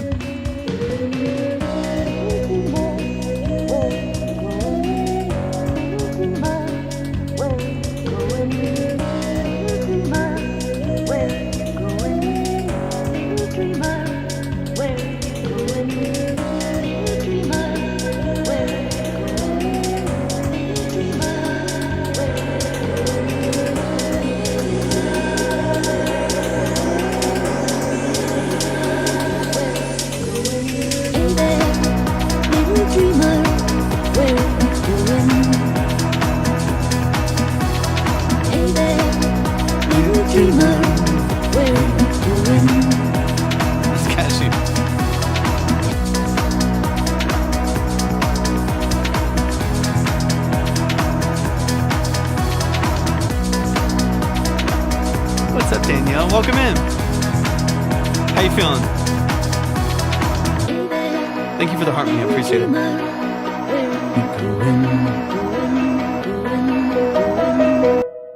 That lead melody is really cool. That's really, really cool. Y'all show some love. Show some love. Show love. I like this one. Yeah, me too. Yeah, it's interesting. I do love what you're talking about, like choosing to sample like really obscure records too that like nobody knows and introduce them into modern house productions and EDM productions and stuff like that. It's really, really cool. So y'all show some love. Give it up one time for Synergy Little Dreamer. Let's dive into a couple things. I want to talk through just a couple little structural things that hopefully can blend this a little bit more and make it feel more nuanced. Like there's less direct repetition, right? And more changes to some of like your sound design, the way that you transition and stuff like that. Because the overall aesthetic, the overall feel of this, I think is so fun. I think it's easy to listen to. It's chill. It's got a really, really cool sound. So if we can like polish up and make more interesting some of the transitions, and then maybe try to find some places where this doesn't feel too directly looped over and it feels like some more interesting movements have happened. The main mix is 6 minutes and cutting it down to radio edit was tough. 100%. So especially if you are going to cut it down to under 4, right? Which is typical of like an electronic record, right? It's going to be, 6 to 7 minutes. Sometimes it's going to have an outro tail for DJs and whatever. It's going to, you're going to have some transition points and things like that. I think, with something like this, we need it for radio or for, satellite or for streaming and playlisting and so on and so on. There's more nuance that we want to bring in here so that the listener that is used to this kind of a profile is more likely to maintain listening to it. Submissions are closed. Daniel will be live tomorrow. I gotta get out of here. I gotta go pick up something for the studio. And the guy is like, I gotta meet you at this minute. Please don't be late. I'm okay. I'll be there. So I'm a little bit shorter on time today, but we will be live tomorrow. It's tomorrow Thursday. I think tomorrow and Friday I'll be live both days. Should be. Bree, thank you for the follow. I appreciate it. But yeah, we'll be live both days. Hopefully a little bit longer tomorrow as well. Okay, Miranda, good to see you. Thank you for the heart me as well. Let's run it from the top, y'all. This is Synergy Little Dreamer. Let's get into it.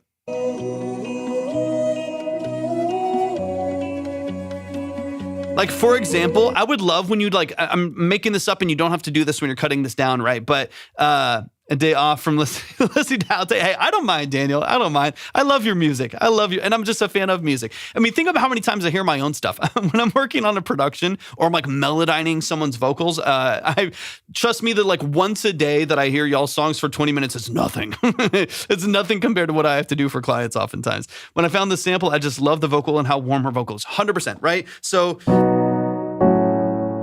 you have this like main sample, dun, dun, dun, dun, dun, dun, dun, dun, dun, but then it has like a more interesting progression, right? Part of what I'm hearing about like making this feel less monotonous or making it feel like it's too looped over and stuff like that would be like, what if on this like last hook here, like on the last part here,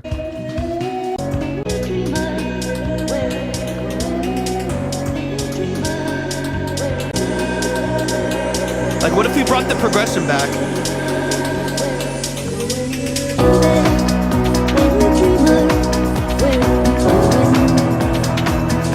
Like instead of going back to the major again, back to the same thing, what if you went like, where you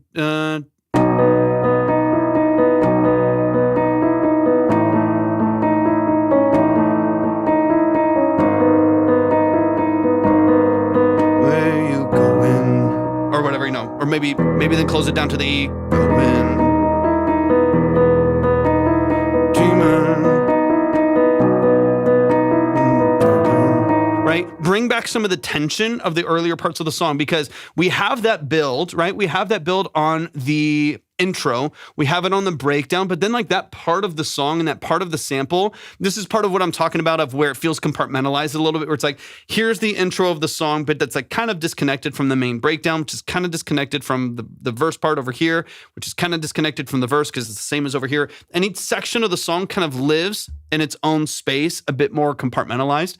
And I would love for them to like blend together a little bit more. I would love for that sample, especially on the vocal side, to feel more a part of the other things that are happening as opposed to it feeling like this is like looped right here and popped over here and then looped over here and popped over here and this is this and this is this. Have them move together, be a little bit more of a journey. So like maybe you do compartmentalize early on. Like maybe early on we don't have, like we keep that sample locked into that first section of the song, but once you build into the hook on the last part, maybe marry the two. I mean, as a DJ, you obviously understand the marriage between like layering these and doing a sort of a mashup between the samples, right? Like what if you did something like that at the end? You don't have to obviously, but like did something like that at the end where it's like at the end, you do still do the vocal sample sample, you layer it, you build up the production there a little bit, nice riser to the top, drum roll going into it, and then you introduce the original melody underneath it. You just change the bass and the piano and the other layers to match, right? So the piano and the bass and some of the other synths that you have in there are going to match, in this case, the B major to the A, right? It's going to like follow a different progression walking down, so on and so on. Torvik knowledgeable, hope you play. Okay, if you want me to, I will. I'll play piano on whatever. I'll play piano on whatever. Okay, let me get a little bit deeper into this section here. I just want to go over one or two of the transitions really quick. But that idea, it's not even that you have to do what I'm doing. You don't have to play those chords or change them. The idea, though, to me is what matters most. Is like, how can we blend these different moments and make them feel like they're all a part of the same thing? You know what I mean? I want to make it feel like all of these parts of the song are working together and pointed in the same direction. Okay, I'm going to run it from this first transition here, and then we'll move on. But I like most of your mixing here. I like the balance. I like a lot of your sound design choices. I think the sample is interesting. I'm so glad you're back making music. I mean, 20 years off is that's not an easy thing to do emotionally, especially as someone who's a creative. Like that can be. I've had moments in my career and my time that I've had to do a lot of other things, and like that can be very challenging. So I respected the fact that you're picking it up again. You're diving into this world and making some beautiful music. I think that's really cool. I think my biggest struggle is I have no music theory. Everything is by ear. My music is put together. That's completely valid. That's completely valid. You do not music theory, right? So using gaffer take, I feel that. So as someone who does have a background in music theory, I was a classically trained pianist from the age of 6 through 19, did guild and all of that stuff, right? As someone who does have some background in music theory to me as a modern producer who works in a studio and so on, music theory is just the language to the things that I'm doing. The more you have vocabulary in any sense, in any language, right? And the more that you have a broad vocabulary, the more that you can replicate the things that you want and avoid issues that you don't want, right? That's a lot of what it is. Like me knowing what a diminished seven is or something like that is not going to be like what makes a song good or not. But my ability to be like, I really want tension over the G minor right here, and knowing the language of what to apply on a synth or a guitar or something like that is what makes it valuable. So don't feel like if you don't have like a background in music theory or understand music theory that you're at a deficit necessarily. A lot of what it is just language, right? A lot of what music theory is just giving you language to the things that you're doing. You're using music theory already, right? It's already baked into what you're doing, right? Like you're playing these chords, right? And those are already baked into what you're doing. So the theory is there. You just don't necessarily have the language for it, and that's not an issue. That's fine. You don't have to worry about that. Use your ear. Use your ear. If your ear tells you that something's good, it probably is, especially if you trust it and you've built it over time. For someone who's, like you's been producing for 30 years or whatever, like if you've developed that ear over time, I would trust it. And if you encounter people that have some theory and they understand how things fit together and stuff, cool. As long as they're like loosely in the same key and BPM, you're fine, right? Don't worry too much about, is it like theoretically correct? Because that doesn't exist in music and art, right? There's so much nuance and subjectivity to the way that you approach art. And so don't worry too much about it not being solid in music theory or anything like that. Focus on what feels good, what works. And oftentimes, the theory would just point you in the same direction that you're already in, right? The theories of how things are going to work in your scaling and different frequencies and stuff like that, and the tension and between notes is largely going to be the same way that you adjust your ears to fit those same things. Do you like electric guitar? 100%. I've got a couple of them right next to me on the wall. I love electric guitar. Anyways, let me get into this this first transition just really quickly, and then we'll move on. I got about another hour or so, y'all, so I'm going to get a handful more songs. I'm not going to be able to get to everyone. I'm going to do a handful more songs, and then I will save and boost everyone else that's still in line. That's in the consultation side.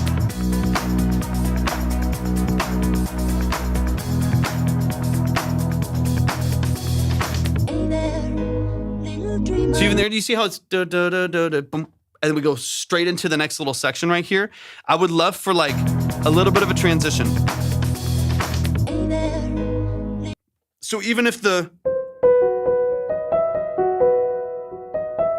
even just carried over for like another two, like keep the fade out for like another measure before it like starts to fade out a little bit. So you get this little bit of a transition into the next pad. So it doesn't feel so much like we're here and then we're here, but there's some blending of what's happening here. A little like a noise crash right after that transitions lightly in the background with like a 4-second reverb. The melody carries over for like the next 3 or 4 counts before it fades out, so that we start to blend these two different elements as opposed to it being like we're here, then we're here, then we're here, right? I think smoother transitions there will be really helpful.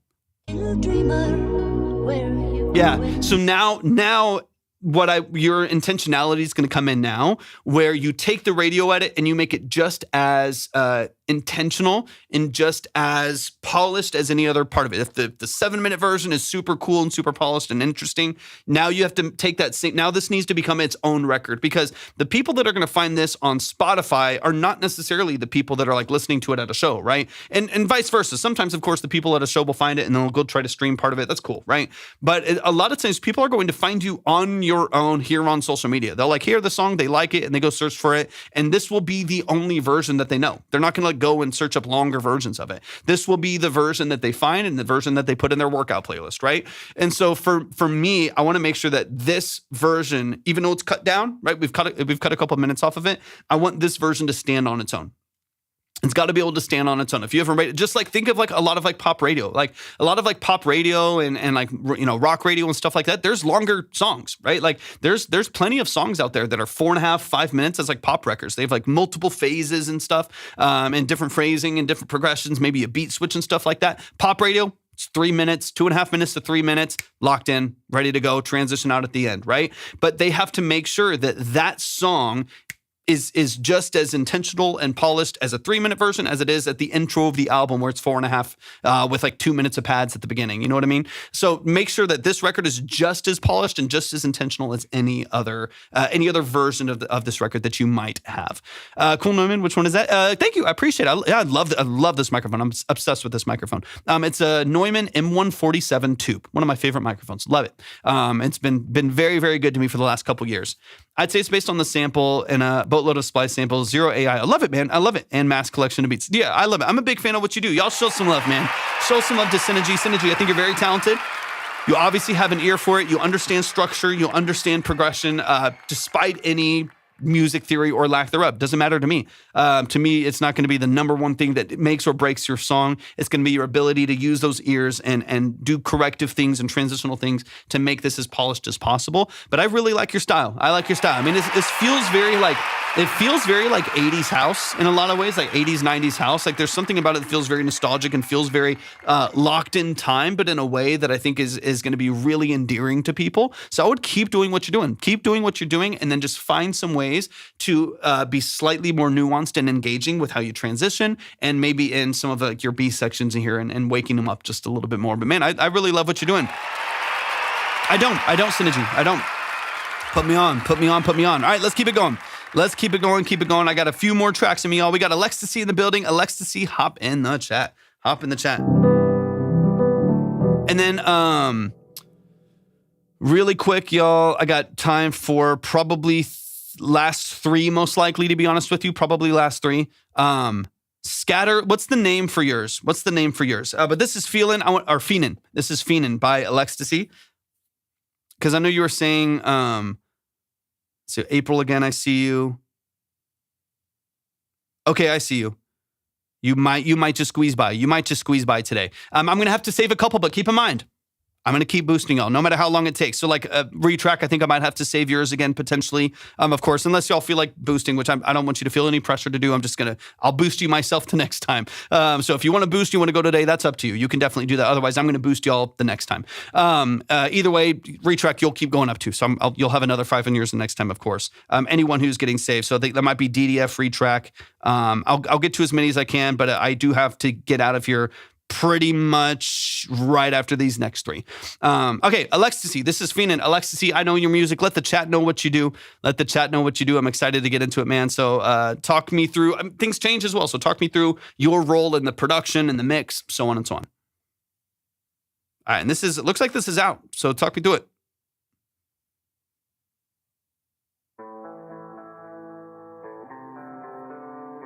It's time. This is a demo. Okay, cool.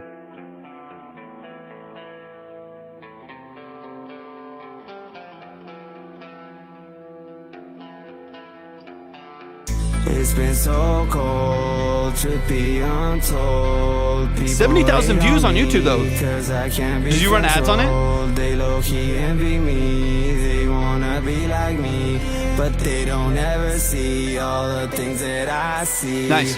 It's been so cold, truth be untold. People hate on me, cause I can't be controlled. They low-key envy me, they wanna be like me, but they don't ever see all the things that I see. I know what you've been feeling, baby. It's just you fiending for love, oh baby, you need it, baby. Yeah, 70,000 is crazy. How long did you run? How long did you run those? I'm curious, like what the turnover was for that. You just want my money, messing with my head. Lights shine everywhere, like diamonds on my neck. Yeah, they gon' shine when I'm near. Like love is, gave you all I had and you said fuck it. Ooh, I can hear that. I can hear that. Walk away with Benjis in my pocket.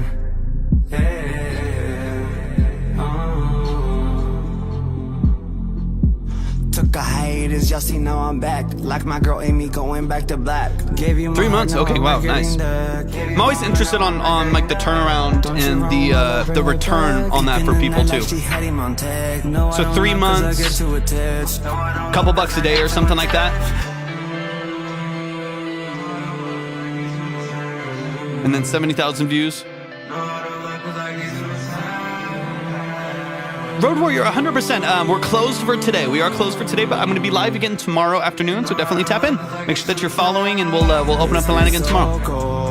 Truth be untold, people hate on me, cause I can't be controlled. They low-key envy me, they wanna be like me. So you ran ads on Meta then? Linked to the YouTube video? Sounds good. I appreciate you tapping in. Thanks for being here. People hate on me, cause I can't be controlled. They low-key envy me, they wanna be like me, but they don't ever see all the things that I see.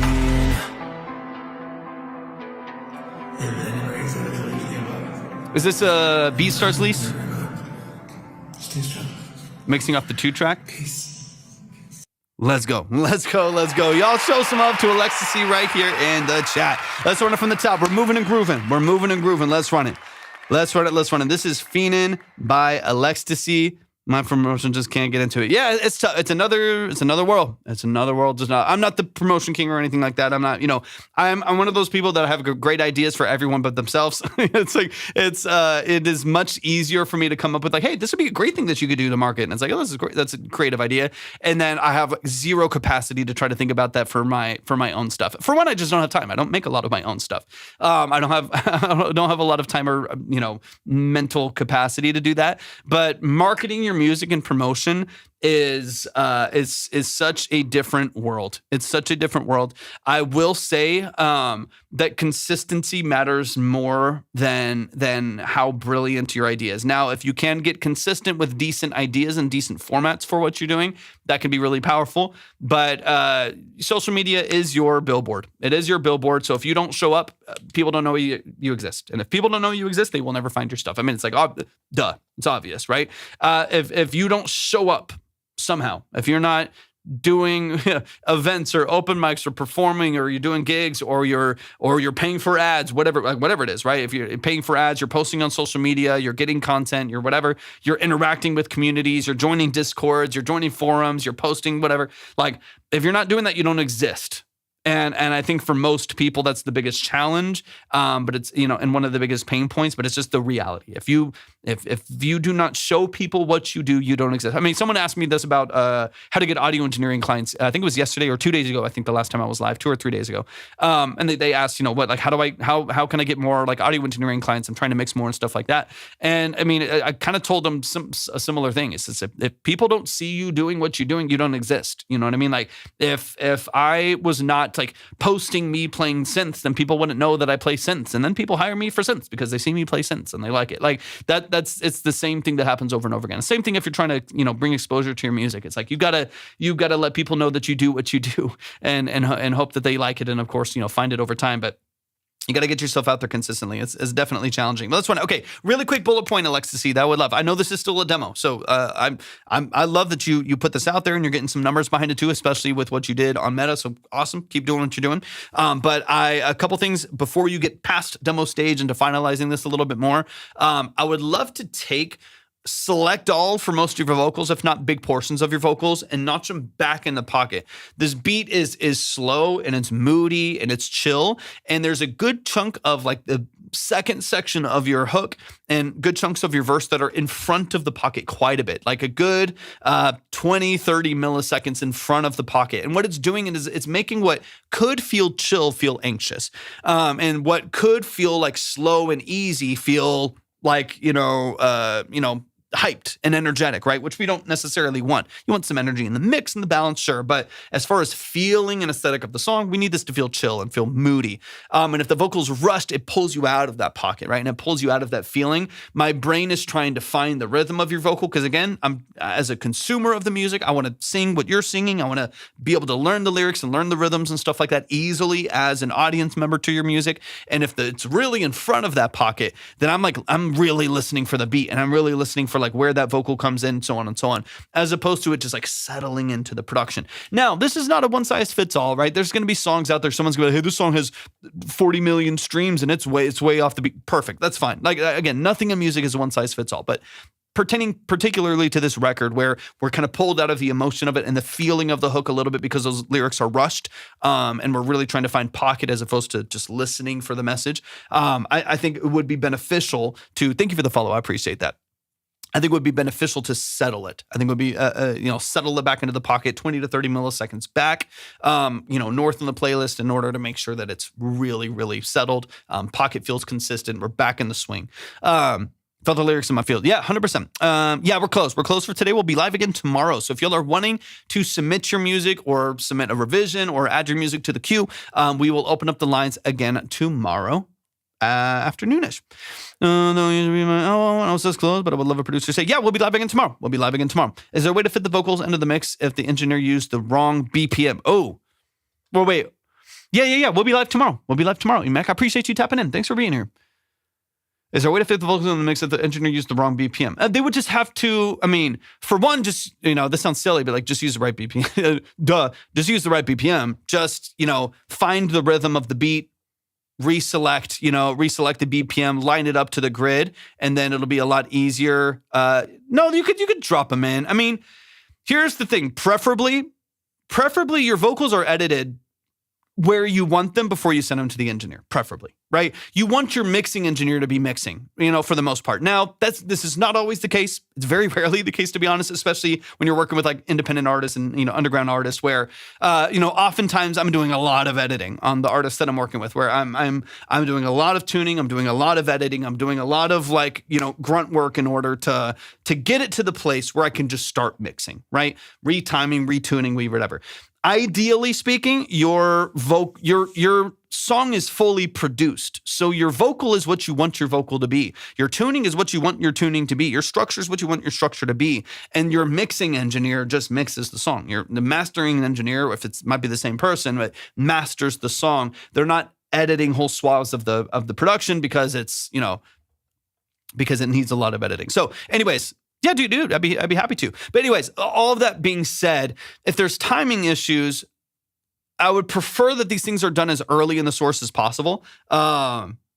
They got lazy towards the end. Yeah, I feel that. Yeah, I prefer as, in my opinion, I'm always the person that's like, yeah, retrack it. That's, to me, the more you fix before a single plugin is put on there, the better. So your proximity, the mic that you're using, the environment that you're in, your timing, your pacing, the better your vocal is and pitch control, whatever, breath control, whatever. As much as you get that fixed early on, the better the mix will be, the better the master will be. Because they're not guessing where to put you. They're not like, well, it's out of time. And you're like, well, yeah, you sung out of time. Like, most of that's just done early on. So if you can fix it early on, if you can re-record, I prefer that because if you're doing that, your mixing engineer will have a better time mixing. They will be more creative. They will have more energy to do these things as opposed to spending 2.5 hours in Melodyne retiming words and stuff like that. Or you having to be like, hey, can you retime all of these? I sent you all of these vocals, but they're out of time or whatever.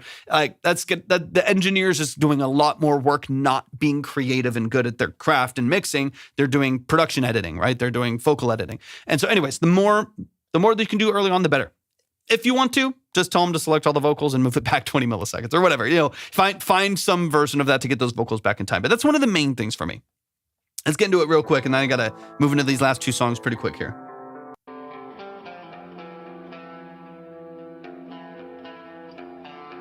It's been so cold, truth be untold. Because you hear it's immediately in front of that grid, just a hair. Line is closed, y'all. Line is closed, but we are going to be live again tomorrow, so make sure you're following. People hate on me, cause I can't be controlled. They low-key envy me, they wanna. That's one of the be like biggest me, things here, and then the other is manual pitch control. We'll get into in a They second. don't ever see all the things that I see. It's been so cold, truth be untold. People hate on me. I like the layers. I like the positioning of the layers, but one of the biggest things I want to get into then is it's just mainly that timing and then pitch control. That's going to make it feel much more amateur when of course, your intention for this is for it to feel still underground maybe, but a bit more polished. They low-key envy me, they wanna be like me, but they don't ever see all the this is things pretty in that front. I see. I know what you. Yeah, it's all the verse 2. So to be honest with you, you probably could select all, nudge it back, to be honest, because I think it's all of this verse 2. You could literally select the whole thing and move it back in the grid by a handful of milliseconds, and it'll be back in time. All right, really quick on the A minor.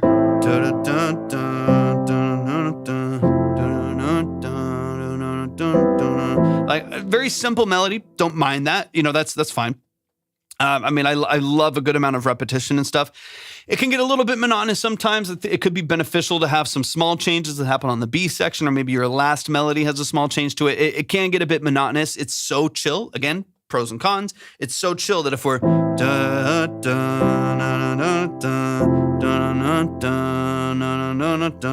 they don't hate me, and it's got the repetition, so it's going to be catchy. It's going to be catchy, but you don't want it to become boring or monotonous, right? So I would probably suggest, of course, this would take a retracking if you're up to it.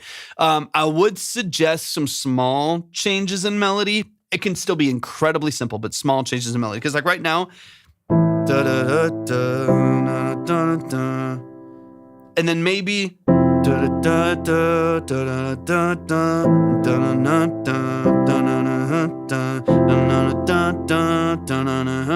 like literally change 2 notes in the entire hook, and it will immediately feel more interesting. It kind of like it relieves that melody for a second, because if it is that exact same melody over and over and over again, and it's that same intro, you double it on the intro, you bring it back to every other hook that you do, so the exact same melody happens like 32 times in the song. Every time you're going through a hook or a double hook 3 or 4 times in the song, that's a lot of that same melody. So even just taking it from to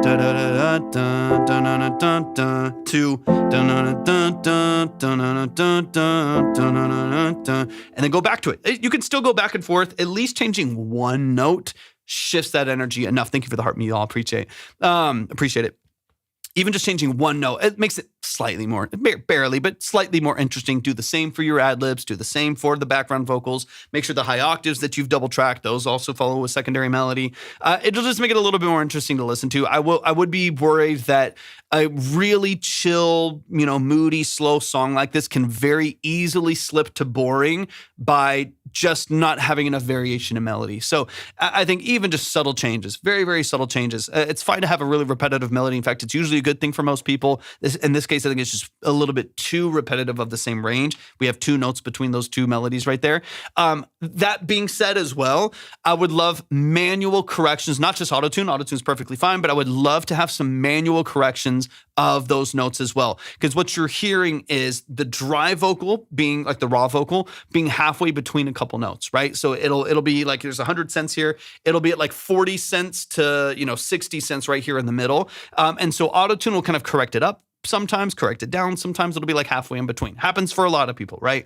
But what's happening is the auto-tune is kind of taking control of the melody, and the auto-tune is dictating what is being sung more than like your note is. So what I would do is dictate dictate the auto-tune. And with Melodyne or graph mode on Antares, make sure that those da da da da da da da da da da da da da da are exactly where you want them to be, and they're hitting the exact note that you want them to be hitting. What you'll hear on the hook here is that it'll float between some notes. You'll hear the auto-tune try to bump it up to another note before it settles again. The melody will feel kind of shaky or inconsistent, and that's where I want to make sure that like it's such a clean, simple melody. There's not a lot of room for that to move around too much. Otherwise, it's going to sound lower quality, right? And so the more that you can fine tune that melody, make it really polished, really consistent, layer it well, so on and so on, the more it's going to feel really sharp and much more polished. Same on the verses, right? You'll hear a lot of the movement happening, the modulation happening right there as auto-tune is like thinking to go to this note, but it was actually closer to this note, so it pops down and then corrects back up again. So you'll hear a lot of those shifts in the auto-tune. If you manually da da da da da da da, and you just manually place those notes exactly where you want them in Melodyne, then you can add the auto-tune effect after that. Once that's printed, you add the auto-tune after that, and it's when it's sharp and it's smooth and everything's like super polished. The auto-tune's not guessing any notes. The notes are technically already really close to where they're supposed to do. You're using auto-tune for the read tune speed, largely speaking, and the flex tune and the harmony structure or whatever it may be, but you're keeping it really tight. You're keeping it really consistent there. It's just you feeling for love. Dude, Melodyne to me is like one of the few non-negotiables, of plugins to pay money for. You can use your stock EQ, you can use your stock plugin, your stock compressors, use Deverb on Pro Tools, use the Air plugins, use your Logic plugins, whatever. Use stock plugins, FL Studio, whatever. Most compressors and EQs and de-essers and whatever, you can get 95% of the way with stock plugins. Melodyne is one of the few things that's not really going to exist at a high quality in most stock DAWs, right? Even with Pro Tools, Ableton, FL Studio, Logic. Is it better than Antares? It's different than Antares. So Melodyne is specifically structured for manual corrections of your vocal. Antares is much more sweeping. So Antares, you have graph mode if you have Antares Pro. I've tried both, obviously, but I've used Melodyne for 18 years. I've used it forever. So I'm familiar with Melodyne. I've upgraded Melodyne. I'm locked. I'm locked into it for a while now. I have all the Antares stuff, all the Wave stuff, and I've tried them all. I'm not as keen on the interface and the controls in Antares graph mode than I am on Melodyne. So for Melodyne, I'm doing everything from plosive and sibilant control. I'm doing manual corrections in pitch, manual corrections in amplitude, manual corrections in timing and modulation control. So let's say I do have a vocal that wants a lot of auto-tune on their vocal, but their vibrato's too wide. I can literally just take one little section of one little part of the vibrato that's catching tuning structures a semitone above and lower the modulation so their vibrato is actually smaller in that moment, but still obvious and still natural and transparent, and then auto-tune it. There's so much, and I'm doing this note by note and syllable by syllable sometimes. That's the kind of control that's not going to be nearly as intuitive in Antares. So I have both, and I use both in tandem, right? I use them in series. So typically with any vocal that I get in that wants tuning, right, which is everyone pretty much. But anyone who wants their vocal to be tuned, if I'm getting a dry vocal or a raw vocal in, I am first doing my amplitude control, modulation control, sibilant control, and timing and pitch control through Melodyne first, print. And so by the time I get to adding my first plugin on there, their dry vocals, perfect, right? Their dry vocal, there's nothing crazy loud. There's nothing super quiet in the background. There's no S's that are driving me nuts. There's no crazy huge breaths because I can just take the breath, click on the blob in Melodyne, click on that breath and just lower it by 5 dB and it's automatically smoothed out and it fades. It's so much. So by the time I add my first EQ, it's a perfectly tuned and timed and really smooth vocal. My levels and clip gaining essentially is all super consistent on the vocal before I hit my first compressor. So that compressor is being triggered more seamlessly and more consistently, right? That's one of the reasons why I would get Melodyne. Now Melodyne's expensive. The cheapest one's $125. And then it bumps up from there. I think the version I have is $400. Like, it's expensive. It's not a cheap plugin. But for me, it is one of the, like, you don't have to get FabFilter, use your stock EQ. You don't have to get, UAD compressors. So you get an LA2A, use your stock compressors or whatever. But if you're a vocalist and you're self-editing your vocals, Melodyne to me is like a non-negotiable. Is it better to just lower the breaths? It depends. Depends on the breath. It depends on how you tracked it. Depends on if you're one taking, if you're punching in, if you're comping. I don't really cut out too many breaths unless it's a terrible. You can use Melodyne for sound. Melodyne's great. I mean, crazy formant shifts. There's so much you can do. I have literally used Melodyne to tune guitar solos. I had a client. It was a country record I was working on. This client sent in the guitar solo, and when they overbent one of their boomer bends, they overbent it, and it was sharp, and it was nasty. And I literally tuned their guitar, not the whole thing. I didn't auto tune their guitar solo. I just took that note and actually I took it off the grid a little bit. So I still made sure it was actually a little bit flat, so it still felt real and jazzy. It wasn't like perfectly up, but I literally used it to tune like acoustic guitars, electric guitars, vocals, whatever. It's great. It's awesome.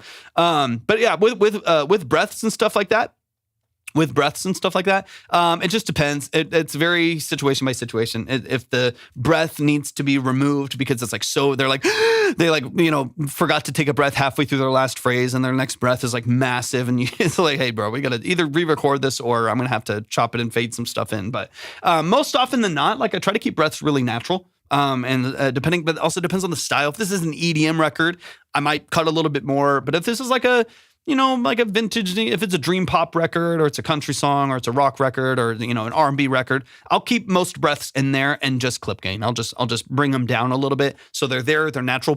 People know when to breathe in the song too. When you're trying to sing with them, it makes it a little bit more natural. But most often than not, I leave them and I just turn them down and fade them and make it really natural. Thank you for the follow. Y'all, we are closed for today, but we're going to be live again tomorrow. So definitely make sure y'all are following. All right, let me get a little bit later into this because those are the main things for me. And I know I got to get out of here. So let's get into this last section here really quick.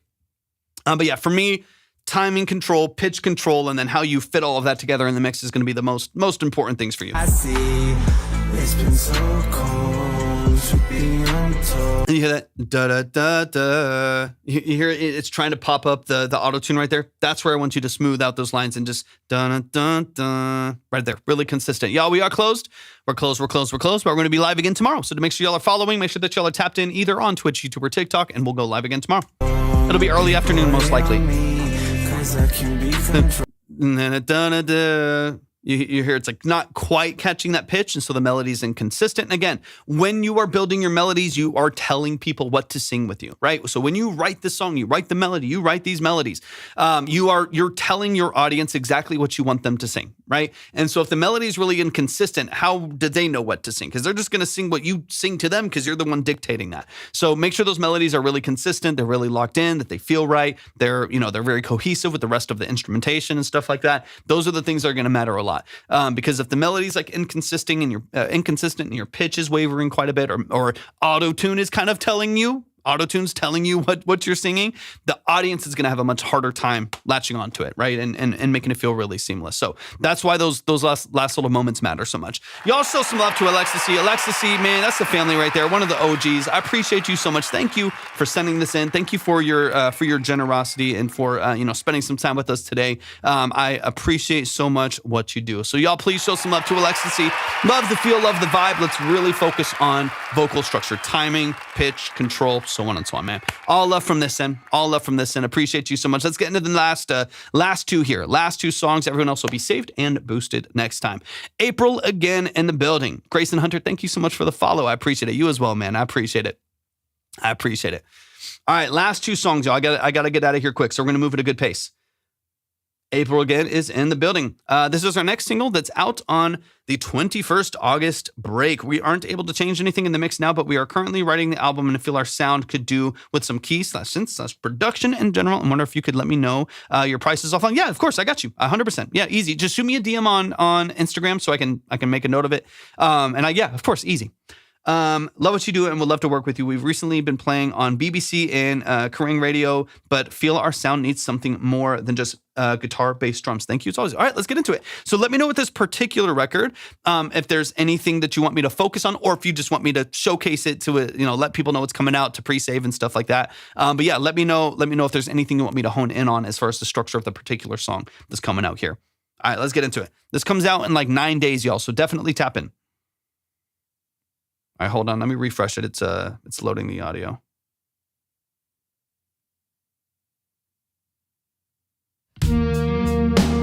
Cut me out. This is more than a moment. Words like anchors take me under. Cool. Okay, cool. Can't you see that there's nothing to fear? Only when you hear her. You keep controlling me, have a hold on me. You keep controlling me, have a hold on me. I like that chromatic push. Take all my everything, take everything from my life.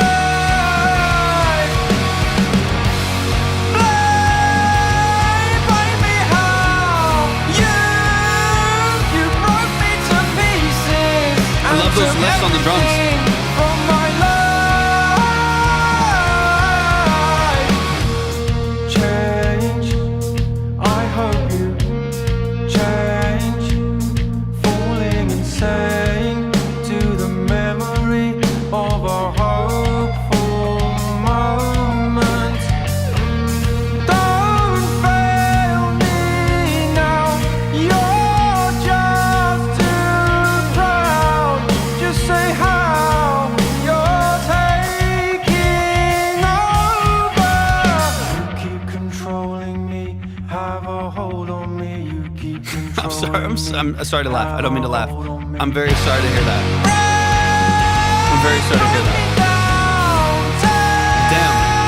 Gotta be safe. Gotta be safe. Take everything from my life.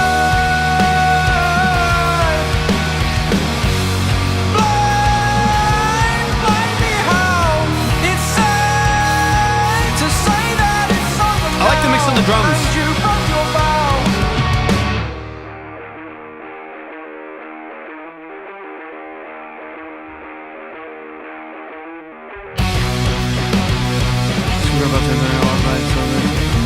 Damn. Terrible. Terrible. That's terrible. Hopefully overall you're okay though. Nothing too crazy.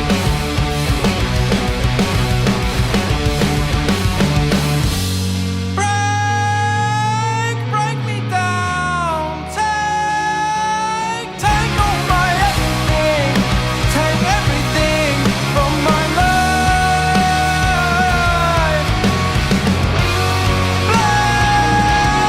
Blame me how you broke me to pieces and That's took good. everything from my life. Break me down. It's safe to say that it's over now. Great voice, And man. you broke your vow. Yeah, it wasn't me. It wasn't me. Y'all, please show some love. Show some love. Show some love. We're gonna move quick because we're gonna get the scatterbrains at the end here, and then we're gonna move on to the next, or we're gonna get out of here. Actually, we're not moving on to anything after the next song. Last one after this one. But man, please show some love to April again right here in the chat. The song is called "Break." I love your melodies. Love your melodies. They're consistent, they're vibrant, they're energetic, they're powerful. The song feels very anthemic. I love what y'all do. I really like the mix on the drums. Double tracking on the guitar sounds great too. Vocal mix, I feel it could use a little bit of polish. One being we're relying on like a mono reverb in the middle of the mix that I think that is shrinking the vocal a little bit. It feels a little hollow. And it's kind of, because the reverb is kind of right here in the middle in mono with the vocal, it's kind of stepping on the vocal and causing some more ringing in the mids. So it does give you some sense of depth and space, but it's also building up a lot of the mids right there. So the vocal feels very 1K to 2K forward in the song, because that's also where the vocal is sitting and then reverberating itself as you go through lines, all right here in mono. I would love, this is not every song, but I would love to get that out in stereo. I would love to get the reverb on an aux out in stereo. So it's out of the way of that vocal a little bit, maybe EQ the reverb, like filter the reverb itself a little bit to pull some of that energy out of the mids. And then on the vocal in particular, carve just a hair of space. Just a hair of space out of the mids of that vocal. Again, around 1K to 2K-ish, where there's just a little bit of ringing right there when you hit the high notes at the end right there. You get a little bit of kind of forwardness right there that, in my opinion, just really forces that vocal out into the mix as opposed to leveling it with everything. And then maybe opening up the top end past that. So maybe a little bit of control at like 1 to 2K and then 8K over that, just like 2 dB in order to just reopen up that vocal, because most of the structure is really solid. I mean, it's good percussion. It's good guitar tracking. It's a very, very nice vocal performance. Like, it's very emotional and energetic. I love it. I'm a big fan. So let's run it from the top. We'll chop through a few things, but those are the main things that I heard right off the bat. Yeah, 100%. Yeah, most of this I think sounds fantastic. So for me, it's just like rebalancing and updating that vocal to where it has a little bit more energy over the top, a little bit less ringing in the middle. And of course, the more the middle of that mix isn't as forward with that vocal, the less that will be sent to the reverb to also reverberate that mid forwardness in the vocal as well. Okay, let's run it. So listen, it might be hard to tell on TikTok, I don't know, and it depends on if you have headphones too. Thank you, Retrack. I appreciate you, man. And of course, I'm going to get you boosted, Retrack, because we got to get you heard next time, no question. Listen for the vocal here in these early lines where there's more space, and you'll hear the reverb reflection and how small it feels kind of right in the middle of the mix here. As opposed, just to like give you an example, and I do this all the time, but just let me add a reverb really quick, just so you can kind of see what I'm talking about. If I add this in stereo, you hear how crazy that sounds? Now, this is also like, there's a decent amount of reverb on the background of my vocal even right now, but it's not interrupting the lead right here. Right. So like whether or not, because my vocal's on a channel and my reverb's on another channel and I'm sending my vocal to that channel, my lead vocal isn't being touched. Right. So it's not wet to dry. There's only introducing a fully wet signal on its own track. Right. So the signal that I'm introducing is my complete vocal completely wet on another track that I'm mixing in stereo. And so then what happens is I can keep my vocal like this. I'll keep talking. Nothing about my lead is changing. It's still completely clear and punchy and powerful. I'm just adding ambiance around it. Right. And that sounds nuts. Right. I want more, not that. I want shorter, tighter and filtered out a little bit. But I want more of that on your vocal. I'm going to start over the song again and you'll hear what I'm talking about, where your reverb, vocal sounds nice, but the reverb itself is also in the same, it's probably on the vocal track if I'm not mistaken. So you have a mono vocal track and then you added a mono reverb, right? As opposed to a mono vocal track sent to a stereo reverb. And that stereo reverb is what's going to create all of that ambience, right? The point of the reverb is to set it into space, right? So if you want to send that vocal into a room, send that vocal into a cathedral or a hall, or send it through plates in stereo, send it through a spring mechanism, right? Like those are what we're trying to do. We're trying to create space. So it's cool as fuck. It's like we're trying to create space and create depth and create the illusion of an environment, right? And so when we're sending our vocal into a hall reverb, we want to make sure that that's reflected in both ears, right? That's reflected in stereo. We worked with a new producer because we were a big fan of his band, Lower Than Atlantis. But the song feels a lot bigger live than on record. Some of that is processing. I think they're a great producer, but there's really not much I'm mad about at this at all. You know what I mean? Like, this sounds good. You could put this out tomorrow, and as you are in like 10 or 11 days, but like you could put it out, and I think people will love it. If they see it live, they'll go to this record and they'll like what they hear. You know what I mean? The things that I'm talking about there, I think they're more subconscious sometimes than anything, where like we're talking about the vocal feels narrow versus it feeling really vibrant and really set in space, like we're talking about with the reverbs and the rooms and stuff like that. That's going to be what people feel, is like that the song just sounds smaller than the original record. The guitars don't feel as wide. The vocal doesn't feel as controlled or as, wide and reflective in the mix, so on and so on. This is Rena, but do you like people playing guitar? 100%. I love guitar. I've got a bunch of them in here, or not a bunch, but a handful of them, I don't know, 7 of them or something, like 8 of them here in the room. I love guitar. Thank you for the follow. I appreciate that a lot. Okay, let's get a little deeper in here, but listen for the reverb, and because again, one of the biggest things that you start to hear these things yourself, and you're like, oh yeah, I need to make sure that kind of a thing is corrected in the mix.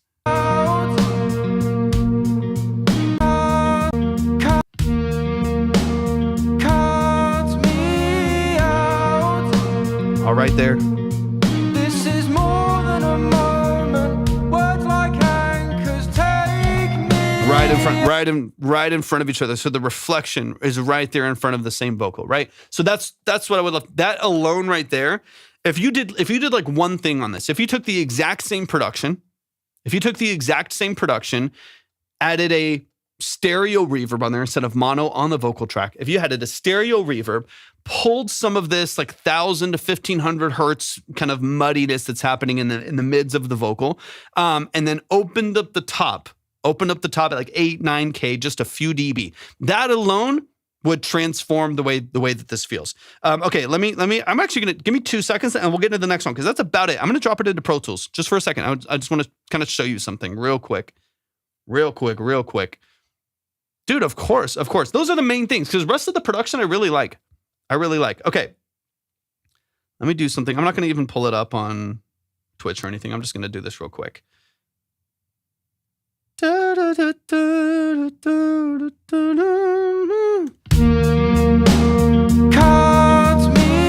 Okay, so here's one thing I'm gonna do real quick. So I'm gonna add an EQ, and then I'm gonna add a multi-band stereo optimizer. Don't ever do this. This is not something you should do because it's not gonna sound good. I'm gonna do it just for the sake of showing you what would happen if we were able to open up a little bit more of the top end and width on that top range of frequencies that we're opening up so that the vocal itself with the reverb felt a little bit wider, right? I'm just gonna show you, right? Don't do this, but this is what would happen if you did. So I'm just gonna throw Fab on there really quick and then a multi-band stereo just to give us an idea of what would happen there, and then we'll move on to the next song because those are the main things. Just vocal structure to me. Let's change that. Let's go here. Imager. Let's go 200 hertz, and then we'll go about 3,000 hertz. So we're actually going to affect 3 different bands. Low is going to be about 5 to 7%. We'll go about 20% here. And we'll go about 30% here. And then EQ. Okay. Yeah. Don't ever do this. I want to show you how, because I would never do this on the master. What I would do is change to a stereo, I'll do all the things that I just said. Change to a stereo reverb, reroute this, change this on the vocal, because what I'm doing right now is on the master. I just have the file, right? So I'm doing all of this on the master where what we need is this dip in the vocal, and it's going to be a dip on all of the track, right? What I want is a 10K or like an 8 or 9K. Yeah, exactly. 8 or 9K push. Kyle, thank you for the roses. 8 or 9K push on the vocal, but this is also going to do it for the hi-hats and the drums, whatever else. So that's why I'm saying it's like, don't do this, but I'm going to show you how we open this up a little bit. Okay. Cut me out. You hear all that right there? This is more than a moment. That's that 1,200 hertz, that 1,000 to 1,500 hertz right there. Cut me out. Just bring that under control. This is more than a moment. Words like anchors take me under. And then there's a dip right around 6K, so I'm gonna push that.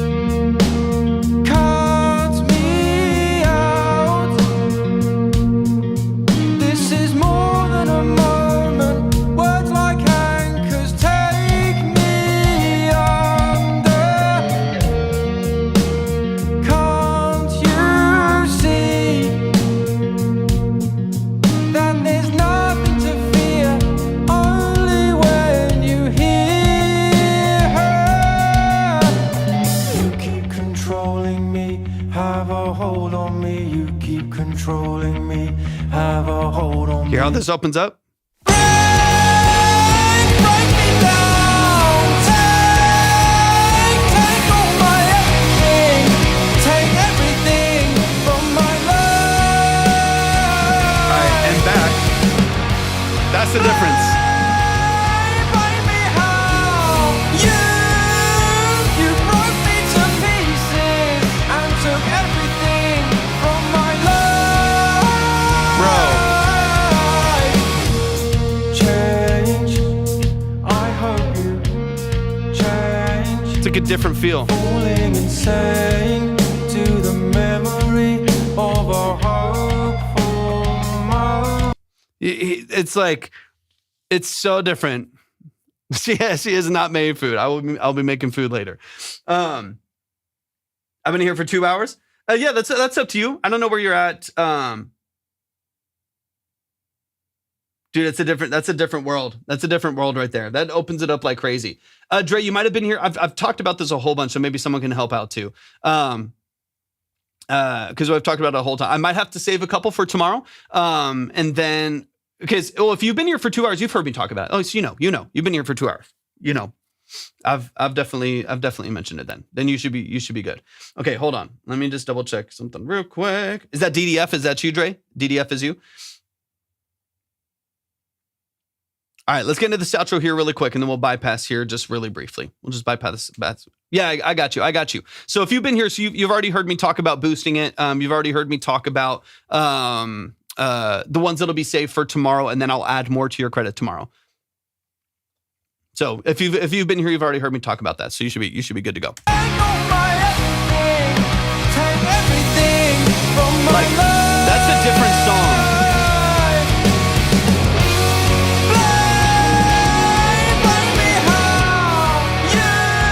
That almost feels like the difference between like the mixed demo and the master. You know what I mean? Like that almost feels like the difference between two different like versions of the song.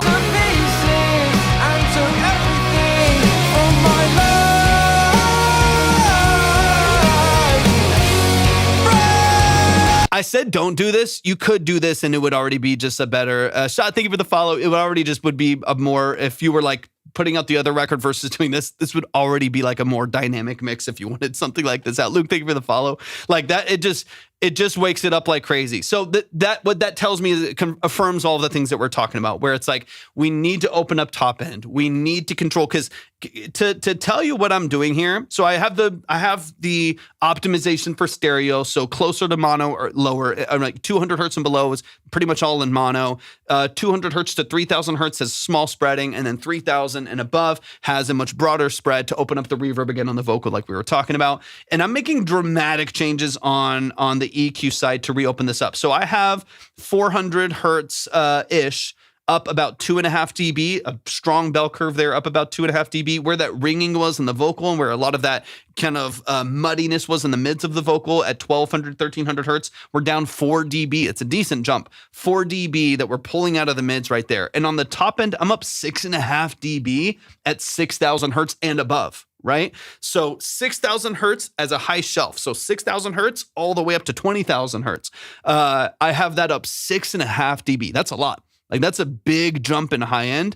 And the difference between just 3 bell curves or 2 bell curves and a high shelf and a little bit of stereo optimization is the loudness that you're hearing. Like I want to keep that in mind too. Like the difference is we're pulling a couple dB and boosting a couple dB here and there, but the difference in width and loudness and brightness and all that you're hearing is actually not a dramatic difference in changes in levels. They're not gain matched, but it's not a dramatic change in levels. Maybe a dB and a half to 2 dB different in metering. It is largely just how much more clarity and separation there is from just shifting EQ. So it's not too muddy in the mids. It's more open in the top end. And there's more of an openness in the stereo field.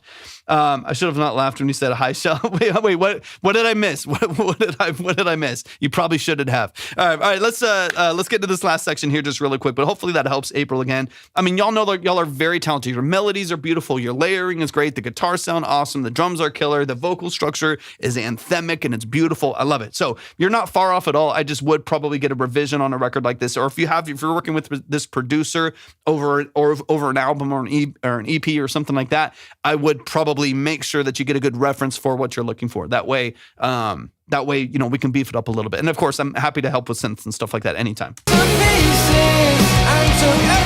is the new version.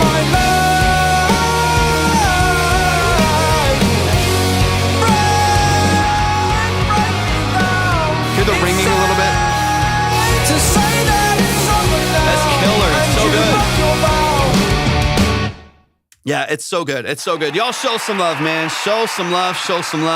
That is the family, man. That's the family. April, again, you know I love what you do. Y'all are absolutely fantastic. So talented. Really, really well done. Y'all, please show some love. April, again's got music out. Go stream their music. Go add it to playlists. Go follow. Go support all of that good stuff. They're absolutely incredible. They make some great stuff. We're going to get into our last track. This will be our last track. Anyone, like I mentioned earlier, and I try to mention as often as I can without just saying it all the time. But what I'm going to... I'll say again, just so it's clear at the end of the live here, that I'll have to save, I think, just 2 tracks today. I'm just saving 2 tracks today. Retrack, which of course will get boosted, and Dre, which will of course get boosted as well. Both of y'all songs will be saved for the next time you're able to come in, whether that's tomorrow or a week from now, doesn't matter to me.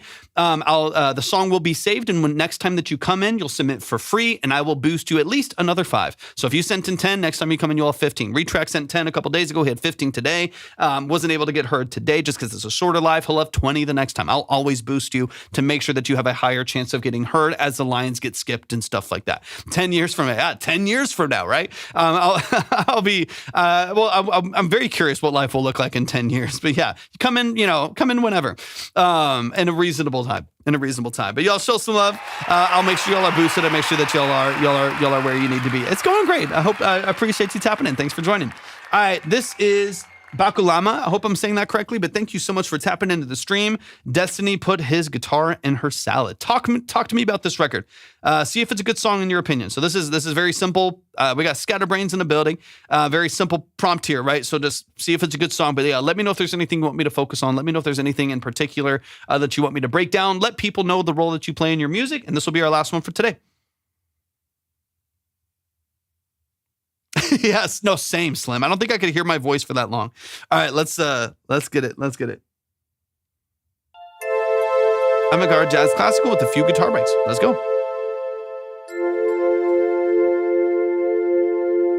Kind of classic D50 Fantasia.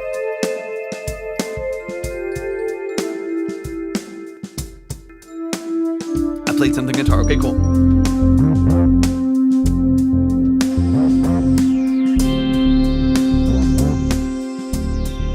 Love the resonance. Sounds like you're doing some of your own sweeps, right? Are you using an analog synth? Is that hardware?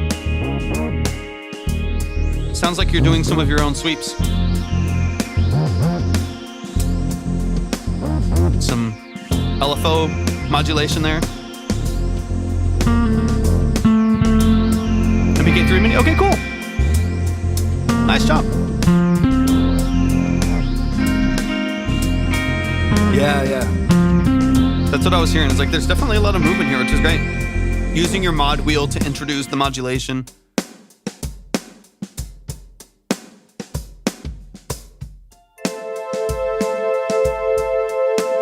Welcome from Brazil. Appreciate you being here. Okay, cool.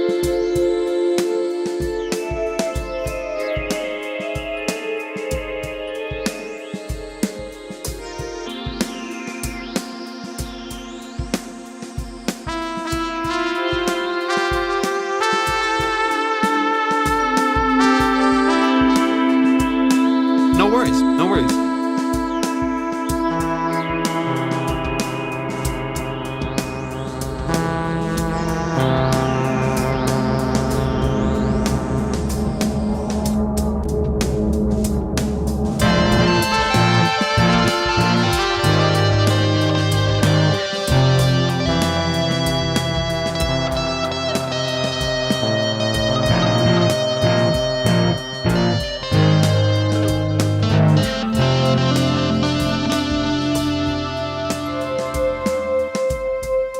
Just kind of looping over the drums, right? Those drums are just like a logic loop or a splice loop or something, right?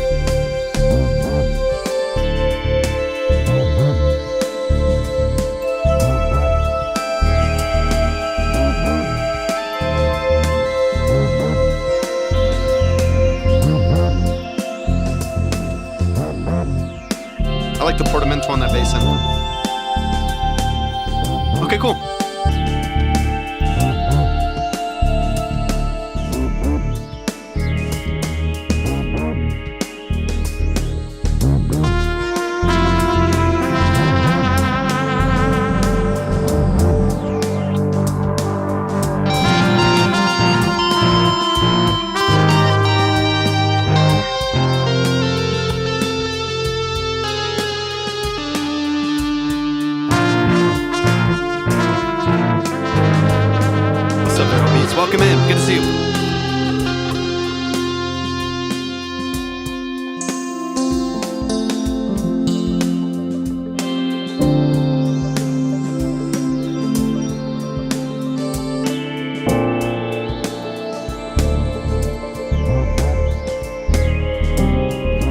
slow is fine as long as there's cohesion and as long as the journey like moves together. I think that's more of your challenge is getting all of these different elements to like communicate and like collaborate and point in the same direction. There's plenty of very, very like slow, chill, long 5-minute songs, you know, plenty of them out there that do numbers. I think the trick is making sure that in those 5 minutes, the song moves together and morphs together and the elements of the song are cohesive.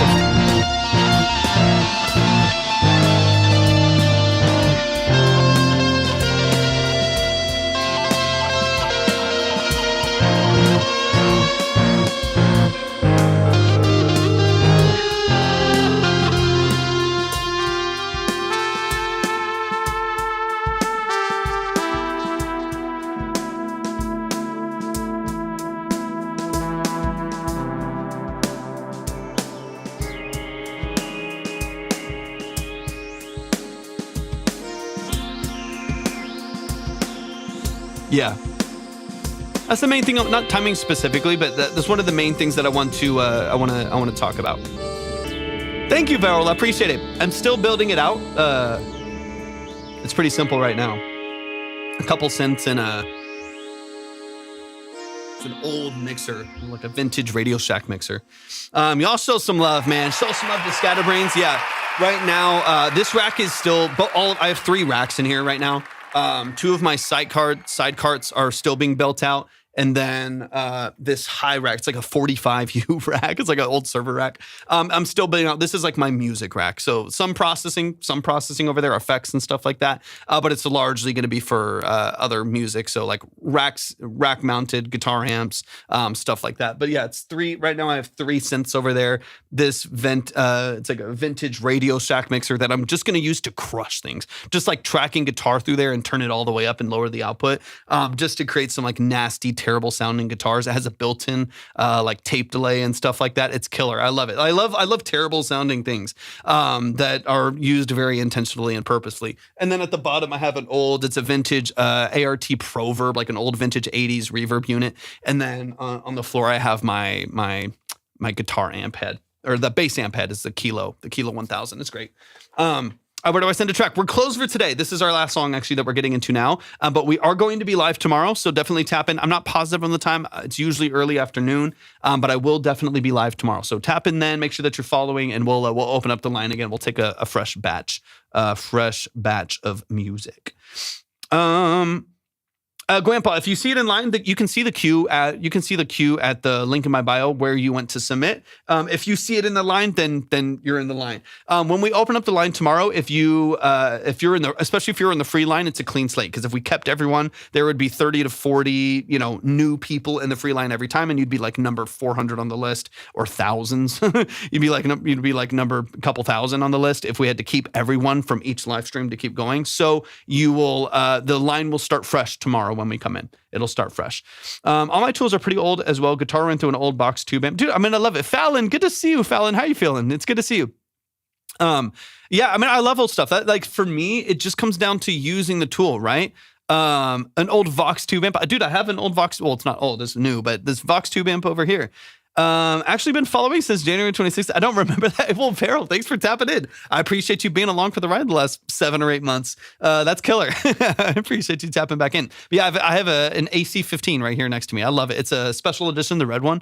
AC-15. I love that thing. I've had a couple different. I've had an AC-30. I have the AC-15 now. And I used to have an AC-5 or some small little 5 watt amp. But I love it. The AC-15 is a monster. That thing it sounds so freaking good. I love me some bad sounding stuff too, though. Like, there's a time and place for like low fidelity, rough stuff that fits well in a mix. So let's talk about structure. I got to go here fairly quickly. So let me back it up here. Let's talk structure and stuff. Valvetronics. Yeah. They're solid state 1. I think it's like a tube input, right? It's got a tube preamp, I believe.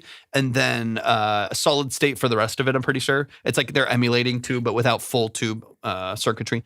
Sounds good, Varel. I appreciate it. I appreciate you tapping in. We'll be here. Okay, let's get into it. I mainly want to talk structure. Here's the thing, like I mentioned before. I want everything to move together, right? So when we move to like adding the bass line, I want more things to start in that moment, right? And then when the bass line ends, I want more things to end. And I want the song to feel like it like moves together and it actually has a journey and it actually has some structure to it, right? It doesn't mean it has a hook and a verse and a bridge and whatever, right? There's not even a vocal on it. But I do want it to like move together and flow together. What's happening is things are starting and stopping pretty randomly in their timing. So the dynamics are shifting pretty randomly and inconsistently. Some of the, even like the notes that are hit are coming in like in different keys every once in a while. I think on one of the lead guitars and maybe even one of the other guitars that comes in intermittently. Those things right there. If you even just take a couple of those and compartmentalize them a little bit, line them up a little bit better over the drum structure, over the bass that you have in there, this takes a huge step forward and just clarity, right? I think if things come in too randomly, and too inconsistently, it's just going to be really hard for people to follow. They'll just move past it pretty quickly. And I want people to listen. I want people to support what you're doing. I want them to be, involved with what you're doing and hang out when you're making this music, right? So for me, it's going to be a big deal for you to correct timing and pitch and stuff like that. Any style of music, any style, any genre, any style, any language, any level of quality or preparedness, all across the board. We're closed, but we'll be live again tomorrow. All right, so let's get into this from the top really quick.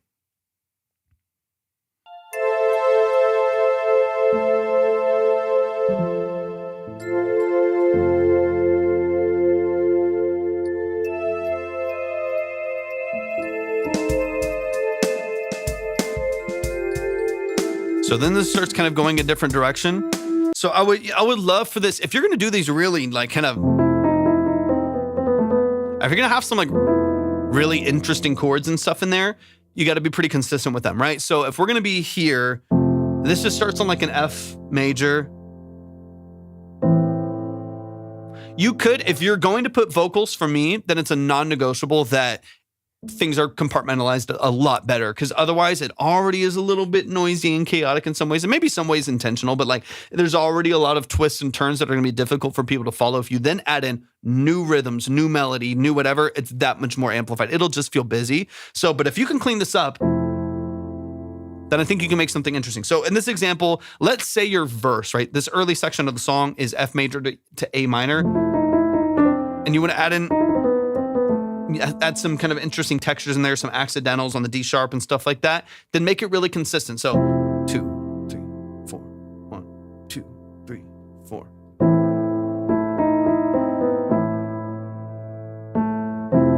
And you're right back, and we're on.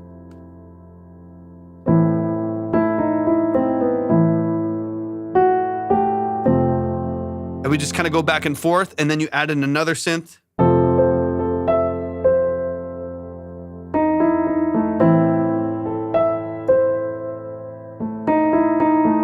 And it's weird.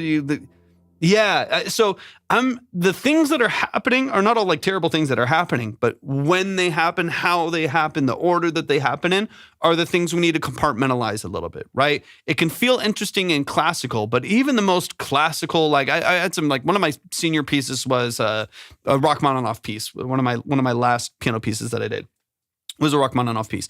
And that song is freaking crazy. It's all over the place. It's weird chords, weird movements, crazy dynamic range, like the loudest hits ever to like really like tasteful, just like small.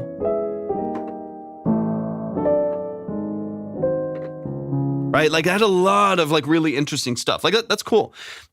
But it was still very structured. These things happened in a very specific order, and then it went bum, bum, bum, bum, right? Goes crazy. And then we're back to these small little. And then it moved into a different section. So when you're looking at like what you're doing here, I want more of that. I want you to live in this melody off the F minor. That's weird. I'll take it. It's kind of, it's eerie, it's dissonant.